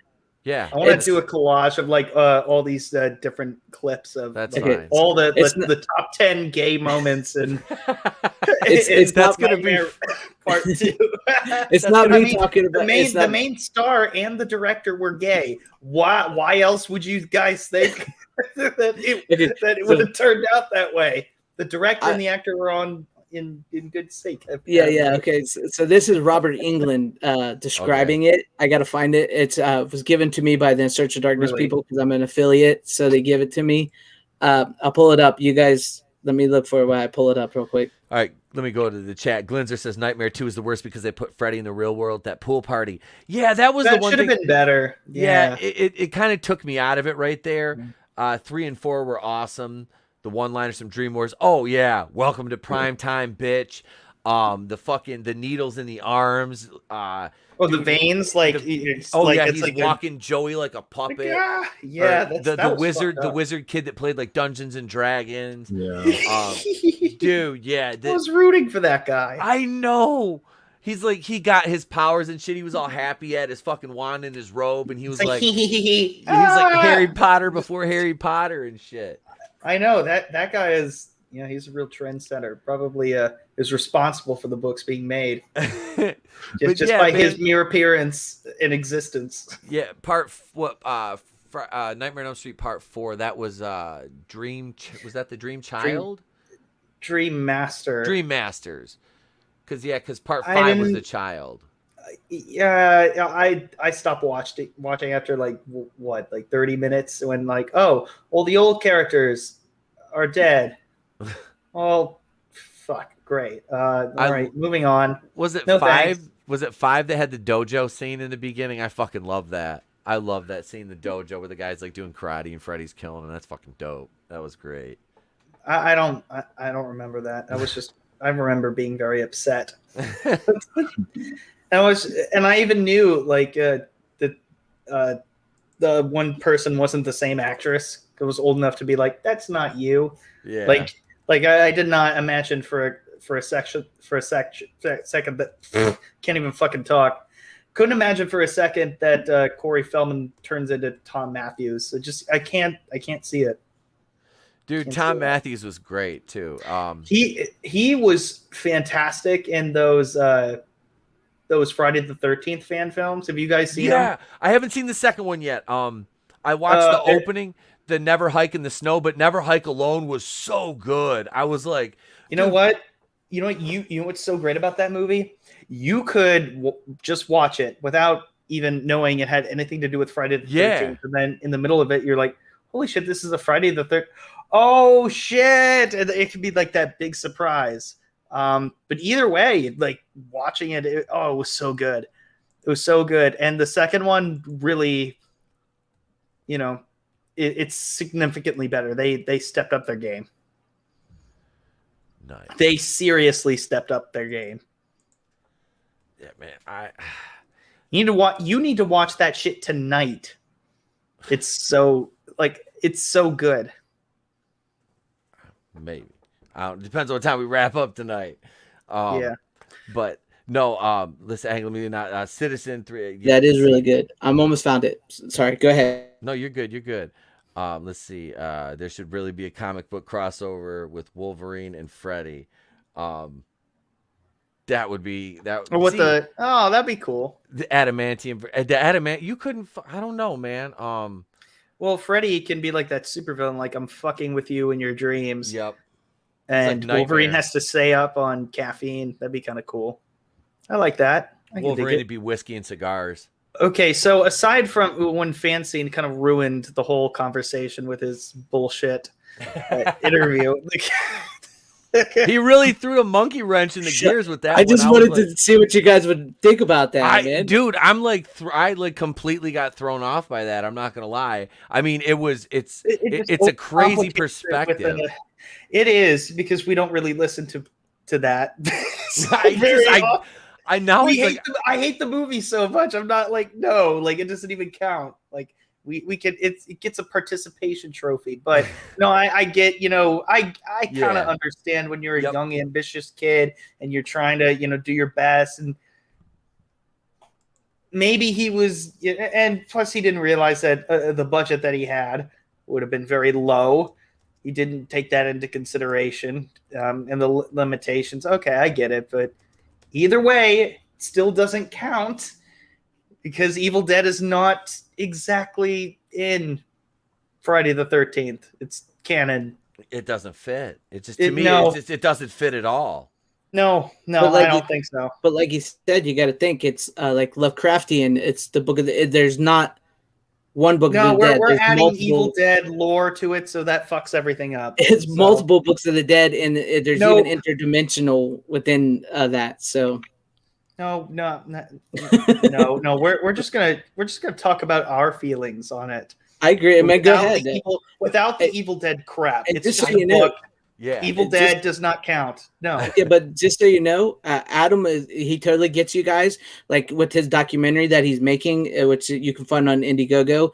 If you back it, you can tell him "fuck you." No, I wouldn't want to tell him "fuck you." I'd just be like, "I want to talk to you about this." He can. I mean, he totally gets it. Yeah. No. I understand that too. I'm just saying that in terms of this discussion, that just throws a monkey wrench in it. And as Etep said, and you did it too early, dude. I know. He threw that trump card down right away. He was like, "Check this out." I did. I should have let you guys talk about it a little bit before. It's all good. It's all good. It's all good, man. Yeah. I just wait. Oh wait. Here it is right here. Hi. Wasn't even a fucking debate. This is the cop and Never Hike in the Snow. Is the same cop from Part 6 with the laser gun. Oh shit, he was in Shocker. He was in Shocker too by Wes Craven, which was a dope ass fucking horror movie. All right. Yep. He's okay. I got this. Here we go. If you guys want to hear how gay A Nightmare on Elm Street Part 2 was. Yep. Oh, I want to see this. Is it Nothing's up there coming yet? up. Nope, not I'm yet. waiting for him to Nothing's share coming it. up. Wait, it's up. I got it on the stream. No, it's not here. Hang on, I remove it and I'll add it back. Little circle. And nothing. I got nothing. There we go. There we go. Yep. Okay. I'm gonna hit play because let me know if you guys hear it. Okay. Okay. Yep, I can hear it. Nightmare 1 was a huge off the charts hit. Nightmare 2. It has some of the most classic moments of the franchise. Mark was a gay young man, and I was a straight young man. There was a sexual tension between them. Daddy can't help you now. I mean, I remember asking Mark in a sequence with Freddie and Jesse. The young gay men were heavily influenced by that movie and really flourish into who they wanted to be. I think that's fantastic. You are all my children now. Okay. All right. That's a pretty progressive answer. Yeah, especially for the time. It was just a little clip. That wasn't back in the 80s, right? Was it? Yeah, that's like 19. Yes, that was the 80s. That was 84 that he said that he just outed Mark right there. I think so. Well, that kid's life was actually destroyed by that movie. Was it? Yeah, the star Oh, Jesse, man. his life was actually destroyed by A Nightmare on Elm Street too. He did a whole thing about now he's all right now, but it's like the movie basically outed him. The director and everything basically outed him to the world, and it fucked him up bad. Damn, that sucks. Oh, that sucks. Hail Machini 90. maybe they were in. you, They sir. were probably in a place where they were like, oh yeah, it's cool. Like we don't care. Yeah. But they didn't think about like, oh, The the rest after of the effects world of is it. like, oh my god, it's a gay person. Like it's like so scary. Like what are they gonna do to you? And that's like, the thing. To me, they're it's not like, they're not interested in straight men. They might be jealous, but they're not they're not Look, predators. Like no, and that's the thing that bothers me when people act like somebody gay is like, oh, it's like, oh, gay. Like I have friends like that. Like me, I've been hit on before, and it's like it's more of a compliment than anything else. I'm like, they're not even interested in me, and if like they hit on me, it's like, hey, cool, buy It's me a happened drink. to me multiple Buy times. me a drink then, you know. Yeah. It's like, But, sure, yeah, I'm not gonna like do anything, but For me, it was more when I was wrestling. It was like it'd be at a bar, you know, whatever. Anyway, but no, I like, you know, they're like, hey, I saw you. It's like, okay, look, just because you saw me in my pleather pants, I don't get down like that. I ain't G for P. I ain't G for P. You know what I mean? But I mean, how much money we talk? Anyway, but no. I could listen, man. If you watch, sorry, I don't mean to cut you off. Go ahead. You're fine, bro. You're fine. I was gonna say, like, Robert Englund is so cool to listen to. He is so respectful. Yeah, of I like him. everyone. I mean, I know we complain about actors and actresses, you know, saying their political beliefs this way or that way. Robert Englund, he really respects everybody. Everybody. I'm sure he has his own things, but he's one of those people that will not talk about it. Yep. And he respects the fans. You know, if you're this way or that way, he's cool with you. So it's really good to listen to him because in that documentary, oh man, he's like it's just so awesome to listen to him. have you seen it yet? Oh yeah, I've seen it. It's great. It's a 4-hour documentary, 4.5-hour documentary about 80s. Is it better horror. than the Snyder cut? Oh yeah, to me, yeah, because I I'll love back 80s that on horror. Indiegogo then. Yeah, I didn't pay for the Snyder cut. I'll gladly pay for a documentary about. Oh, you don't, 84. guys. If you got Shudder, the streaming service Shudder, which is really really cheap, it's only $6.99 a month. They have part 1 and part 2 of In Search of Darkness on there. You can watch them for $7 a month. Nice. They're 4.5 hours long each, and they're if you like really really love 80s movies, 80s horror, it's a deep dive from 1980 to 1989.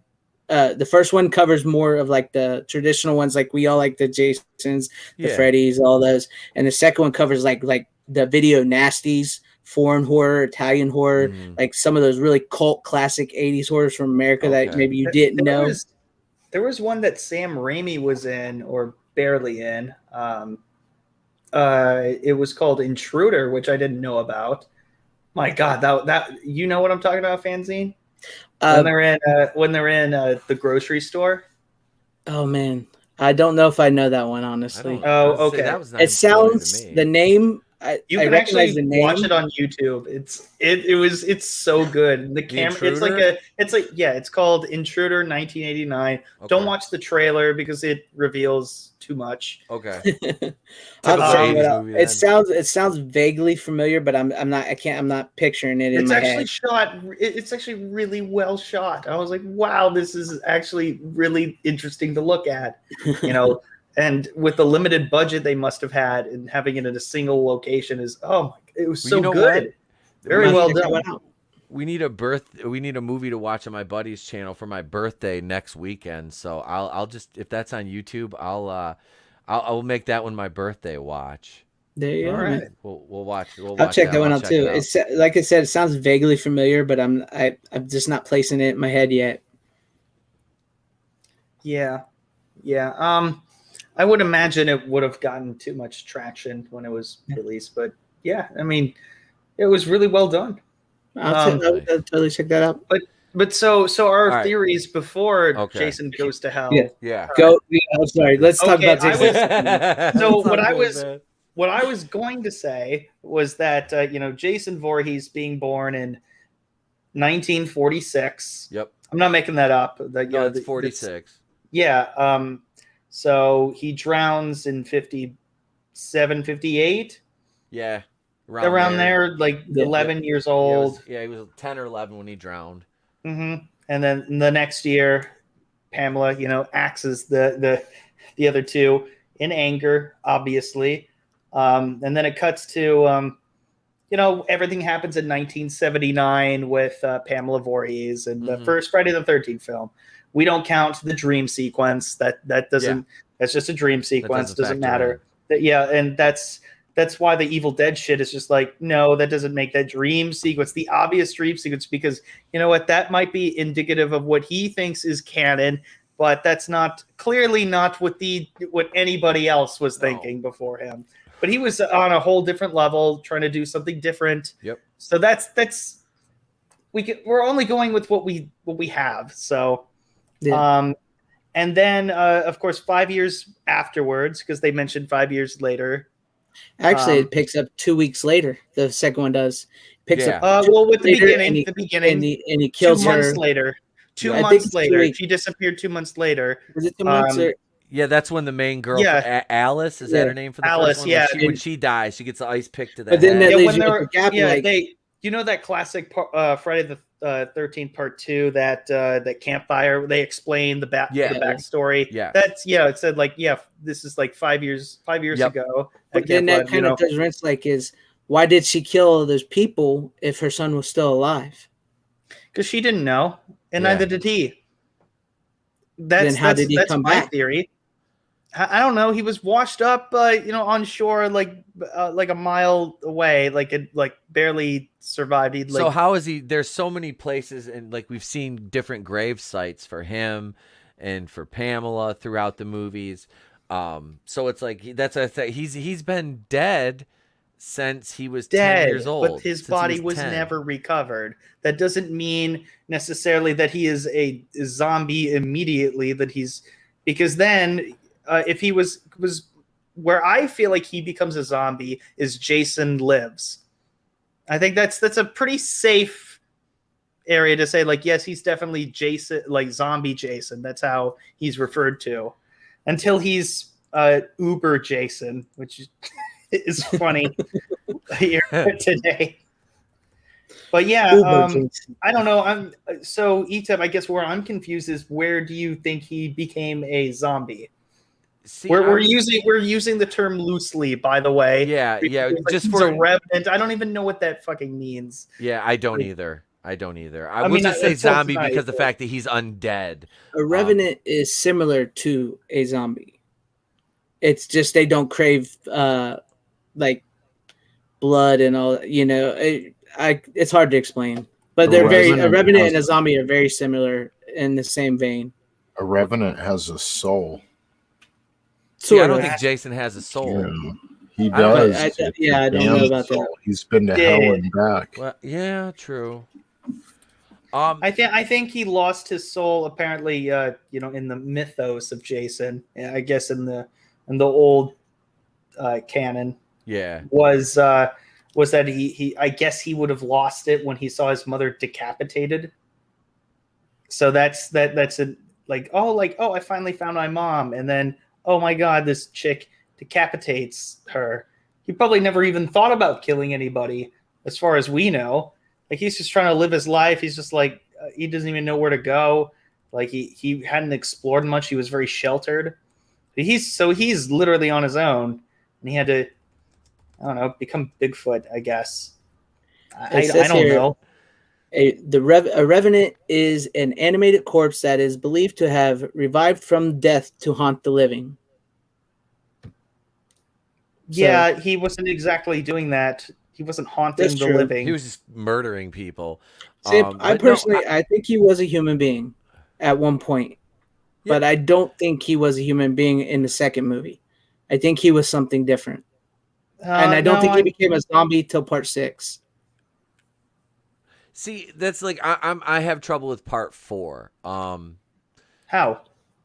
I don't know, because when he's in the morgue and he's declared dead. He's dead. He's dead. He died at was it 3? Was it the end of 3? He got the axe to the head, because that's the 3D one, right? It was axe to the head in 3. Part 4 was, I'm trying to think, how did he die in 4? Which one was 4? 4 was the Corey Feldman one. He got axed to death in the house. And then after that was part 5. Part and 5, then, which it was Roy, the ambulance driver, and then he's Yeah. buried and in the ground in part 6 again. So part 3 was so part 4 through 6. That's like a 10-year difference where there's no Jason, no disturbances. Yeah.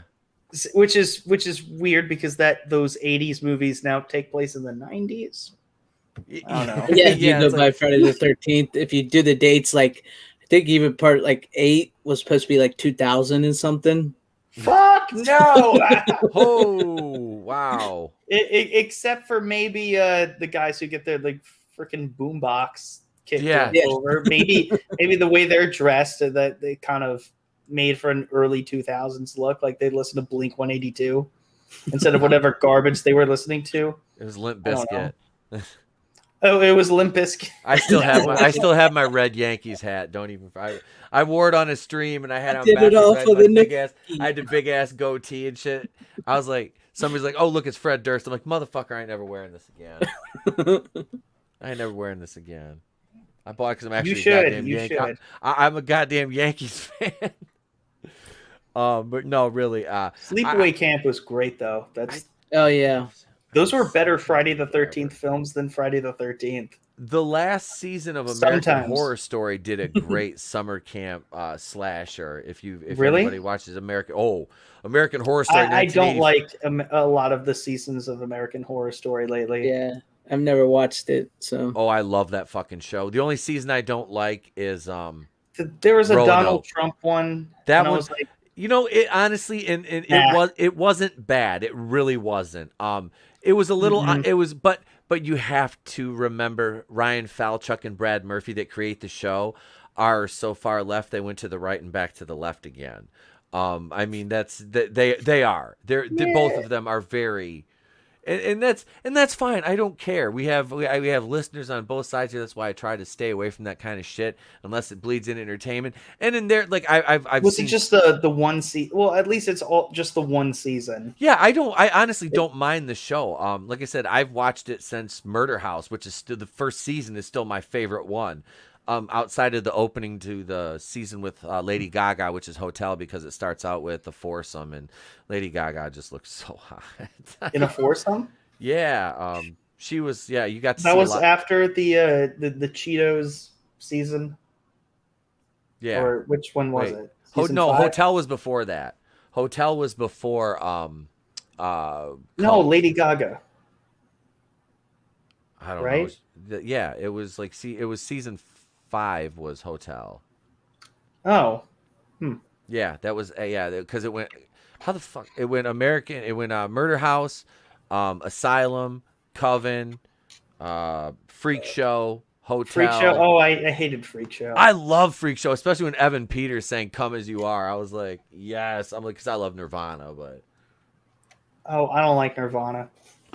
I liked that. I'm so old. I remember when Kurt Cobain shot himself. I mean, I do. I remember watching that, and we were watching MTV with. I was an au pair at the time. Anyway, Jason Voorhees. So,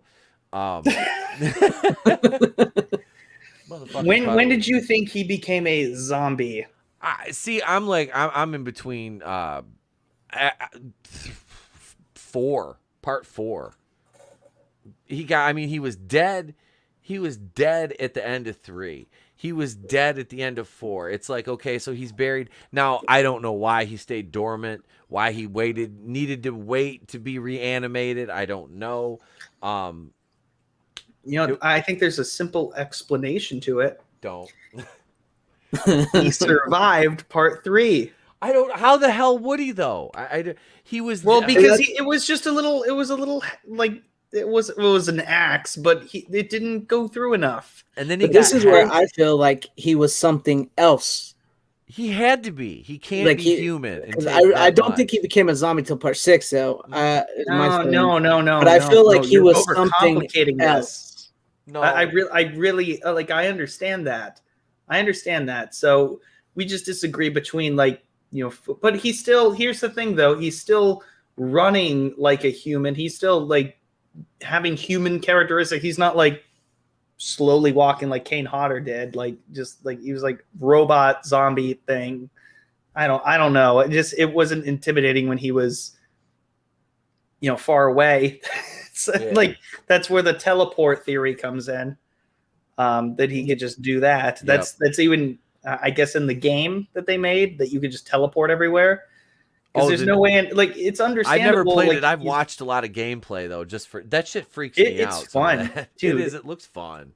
It is fun. I got to beat Tommy Jarvis because I died earlier, and then if somebody like calls the phone or something, you get to be Tommy and you get to shoot Jason, and it's freaking great.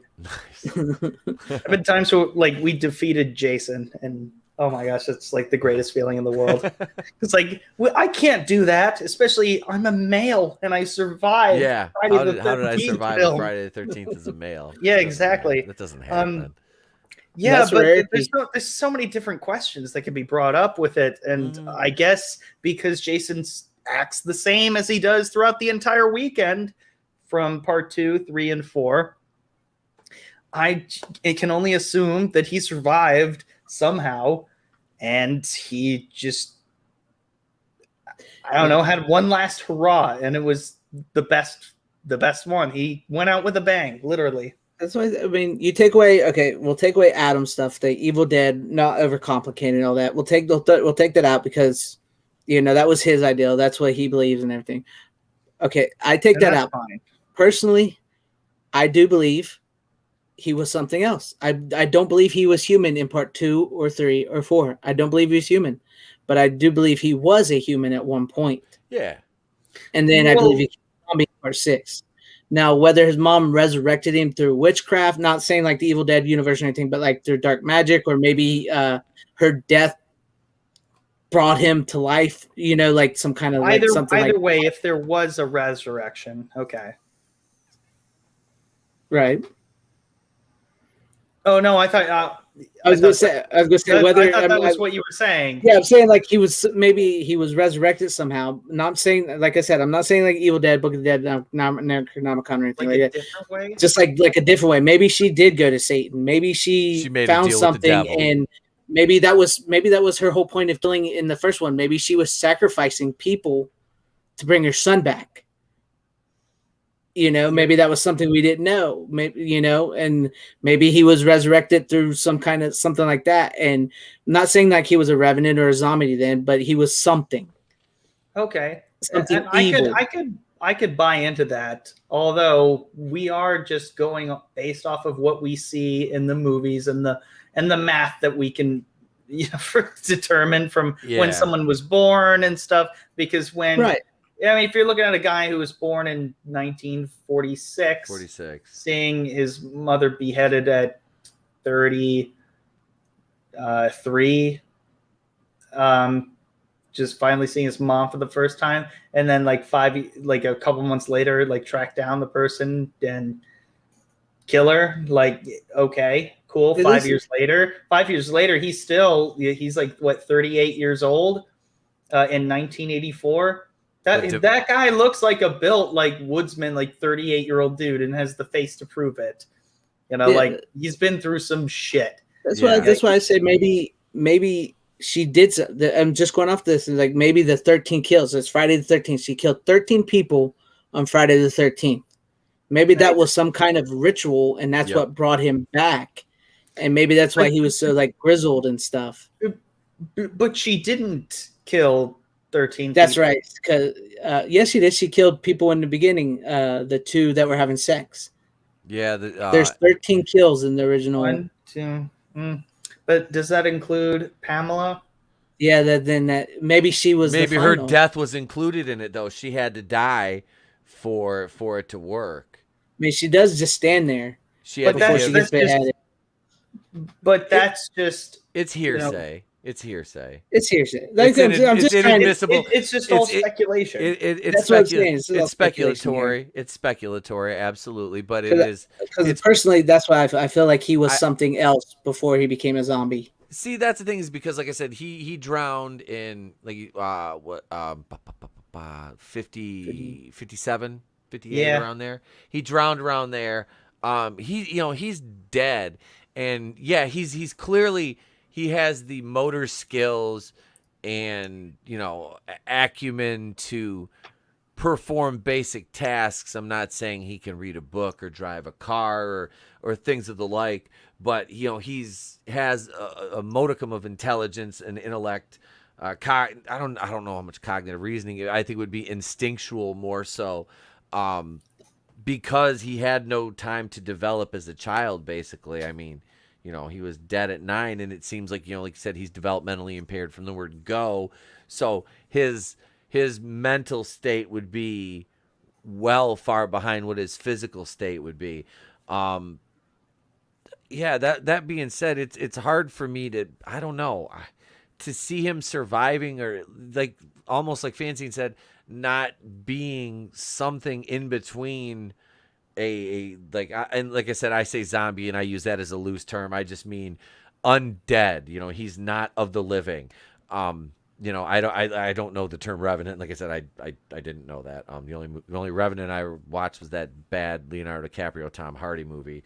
The most exciting shit happens in like the first 10 minutes when the Indians attack the logging camp, and after that it's just, I'm gonna get you, come get me, ha ha ha, until they fight at the end. But no, this was and that's the fucking Revenant. I just saved you 2.5 hours of shite. I kind of liked it. I didn't like it at all. My wife liked it. I was just like, no. I think that was Leonardo DiCaprio's pity Oscar. I think it was. Yeah. I really do. Because I'm like, oh God, they gave him one for that. I'm like, but no, he deserved one for What's Eating Gilbert Grape. Yes. Yeah, that was a good movie. That was a really good Definitely. movie. Who won, like Tommy Lee Jones, or something? Yeah, for The Fugitive or something. I'm like, really? Tommy Lee Jones, I don't care. The best gift ever. The best gift ever. But no, I think I don't. I have trouble. That's like I said. It's not that I'm not open to it if the evidence was enough to convince me therein. But just seeing, I can't really look at Jason as being a human, considering the amount of punishment and he's taken up to the end of part 4. And for him to be alive, I'm like, there's no way. There's no, I mean, suspension of disbelief notwithstanding here. I mean, all things being equal, I mean, these are what they are, but I can't buy that he's human and he's taken that much punishment, in part 2, what was it? The machete to the neck, which he would have bled out. Part 3. Oh, to the shoulder blade. Oh right. Yeah. It was right. It was right that was here. Pretty freaking rough. No. Look, all I can really say is, he's lived in the outdoors for a long time. He's learned how to heal on his own. He can do it. So what I showed you guys of basic survival instincts. Of that, Adam actually talks a little. I don't know. Adam actually talks a little bit more about that stuff before what I showed you guys in that clip. I mean, he goes off on it for a while. I just condensed that because he goes off on a while. But he talks about all these things you're talking about learning to drive a car, being a woodsman, and zombie Jason, and all that. He kind of goes over it, but I didn't want to play all that. Though. Exactly. He's okay. So his thing is he goes and kills Alice, right? The chick from the first movie. Yeah. Okay. So back then there was no smartphones. There wasn't no smartphones. They had to use a telephone book. So he had to know how to read. He had to find a telephone book. He had to find out where she lived. He had to get there somehow. And whether he walks or drives or something, and then he kills her in her own house. So he had to have some kind of competence to know how to do this stuff. Yeah, and that's where it's like, what exactly was he? Because to me, it's like I don't. That's why I feel he wasn't human. That's why you completely disagree. That's why he feels he is. Yeah, because this is a very human thing to do, because it does require some sort of neurological thinking, whether you like it or not. And maybe he was skinnier then. Maybe he was much skinnier then, because apparently the first person to play Jason was the boots, walking in the rain puddle. That was made. Apparently that was a woman. Yes, it It was was. so maybe that was supposed to, until like there's a more, maybe that was an homage to Pamela Voorhees. Maybe it wasn't. I don't know. But I think it was just a stand-in. But that could also implicate that that's a much skinnier Jason, or kind of skinnier, in terms of, he didn't do leg day. But we see him like shortly afterwards, when he's rolling that ice pick and Alice's head. Spoiler alert. Which is a great fucking scene. I didn't know that. No, I've avoided spoilers for 40 years. Yeah. And I'm only 30. Sorry about that, guys. and that super long take that they did for that movie, just for no damn reason. That was a good move. Oh man. I mean, personally, I just don't feel like he was a human. I mean, I just feel like I don't know. It just doesn't feel like he was human to me, at all. After he drowned, where was the body the whole time? I see. That's what I'm saying. That's why I feel like there was something involved with the whole killing. He's just and reanimated. his mom.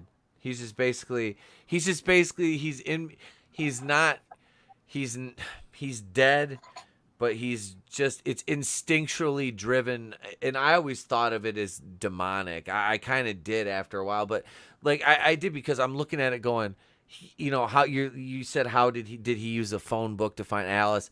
See, the way I always interpreted it as from the time I can remember was, it was just pure vengeance, because he was brought back by vengeance, and it was the woman that killed his mom, and vengeance just instinctually took him to her. I know that's an odd plot device, almost a MacGuffin, if you will, but it would just be, to me, that's what it is. He's undead, and he's driven by pure vengeance and hatred for, number one, the counselors that let him die. Number two, a counselor killed his mom. So it's like anything that comes in that area of that lake, he just has to kill. And that's basically why I've always thought he was of the undead. Like I said, not a zombie, not alive, but just vengeance driven, and that's basically what controls him and makes him do the things that he does. I could get behind that a little bit of vengeance. That's just me. That's kind of how I rationalized it and thought, and I've thought about that would be, it was just like he is just agent of vengeance and revenge. That's me. That's my take on it. Yeah. I get it. And for me, same thing, except technically human.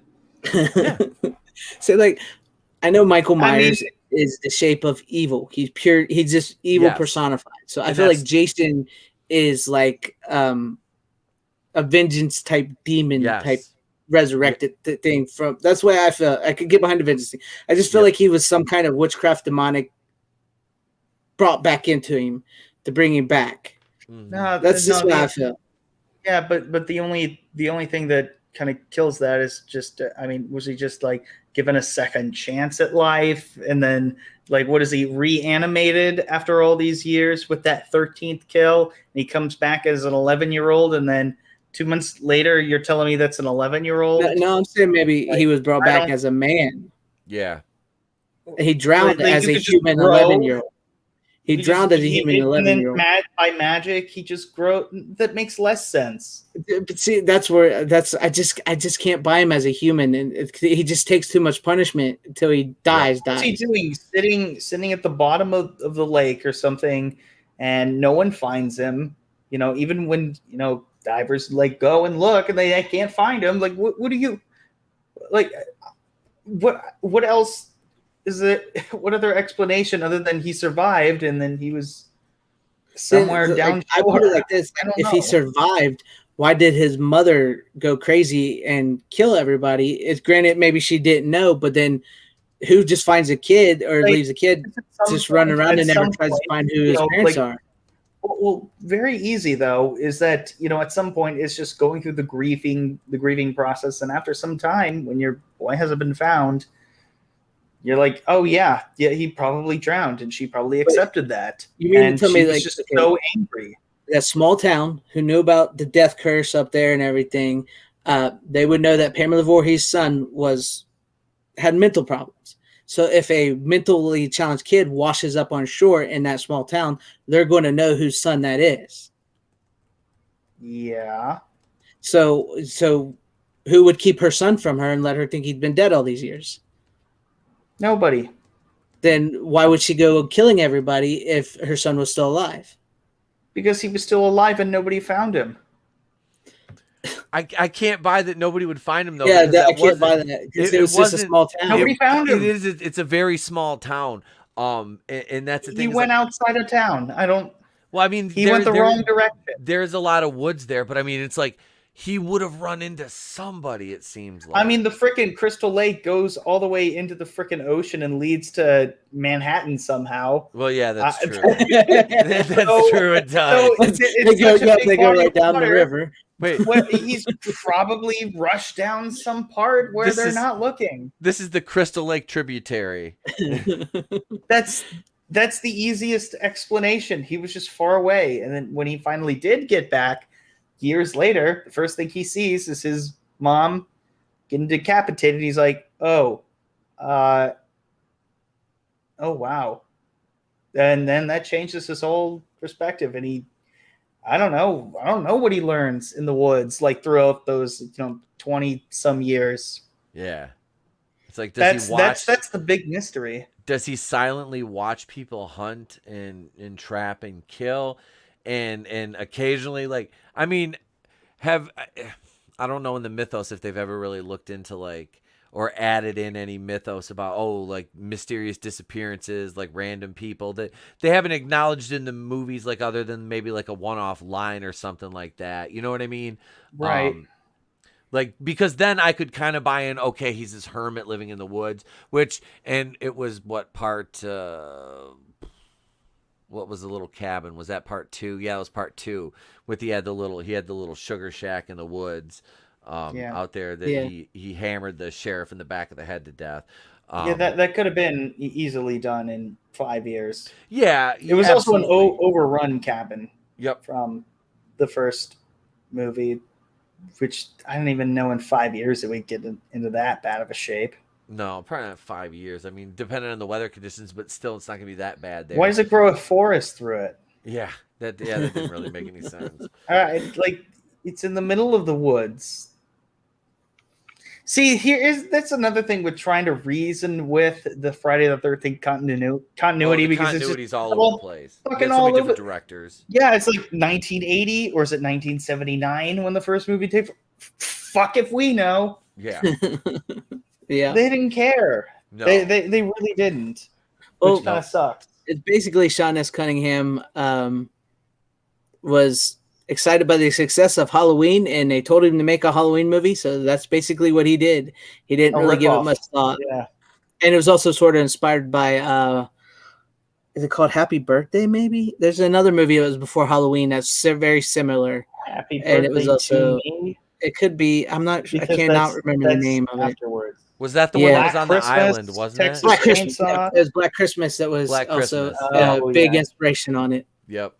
Yeah, the original Black Christmas, not the 2019 shithole fucking version by Sophia Takal, who should not be allowed to go near anything, anywhere, anytime, ever, if it has any influence on entertainment media. She's garbage tier. With that being said, I'd like to thank my amazing fucking panel this evening. The chat, you guys have been great. Let me kick it over to my man, my co-host, Tony Tone Deaf, real quick. Go ahead, Tony. Tell him what you got going on, brother. Yeah, if you like that video we showed earlier about Wakanda land, and that's just one of many of my sources that I get from the industry, from 4chan. What the hell? Are those your sources, Tony? Are those your sources? Is that what you're telling me? This whole time you've been claiming all these anonymous sources, and it was 4chan all along. It was. It was me. It was I don't know me, what you Tony. guys are talking about. It was 4chan all along. I'm so deep in now. I want to tell the truth, and I can't because I've got like so many hundreds of thousands of subs, and they'll come after me. So I just gotta Play the role. Listen, Tony Zero. Listen, Tony Zero. Listen, Linda. Thank you, brother. I appreciate it, man. You're awesome. Definitely. Go subscribe to the Clown World Review. Yes, sir. Go. So close. Give me some. You're at 118 right now. I'm so close to 119, guys. Go subscribe. I was pissed. I was at 621. We started the show, and then I looked and I was at 620. I was like, wow, somebody pissed off then. I took the piss out of somebody, apparently. Sorry, I'll resub. See? What a dick. What a dick. No, I love you guys. I know. I love you guys. Let me kick it over to Mr. Fanzcene here. Hey guys, I'm Fanzcene. You can find me over on Fanzcene Vids. I got that 80s documentary coming up. Hopefully by the end of this month, maybe next month. I got some other stuff coming your way from the people from In Search of the Darkness. I can't talk too much about that yet, but look an eye out on my channel for that. If you like that, like Freddy clip I showed you, I might be getting a little something. So keep an eye on that for that. So come over to my channel and sub to me if you like 80s and just general nerdiness. So there you go. Thank you, brother. I appreciate you being here, man. Yep. And last but certainly not least, Mr. Justin Proper.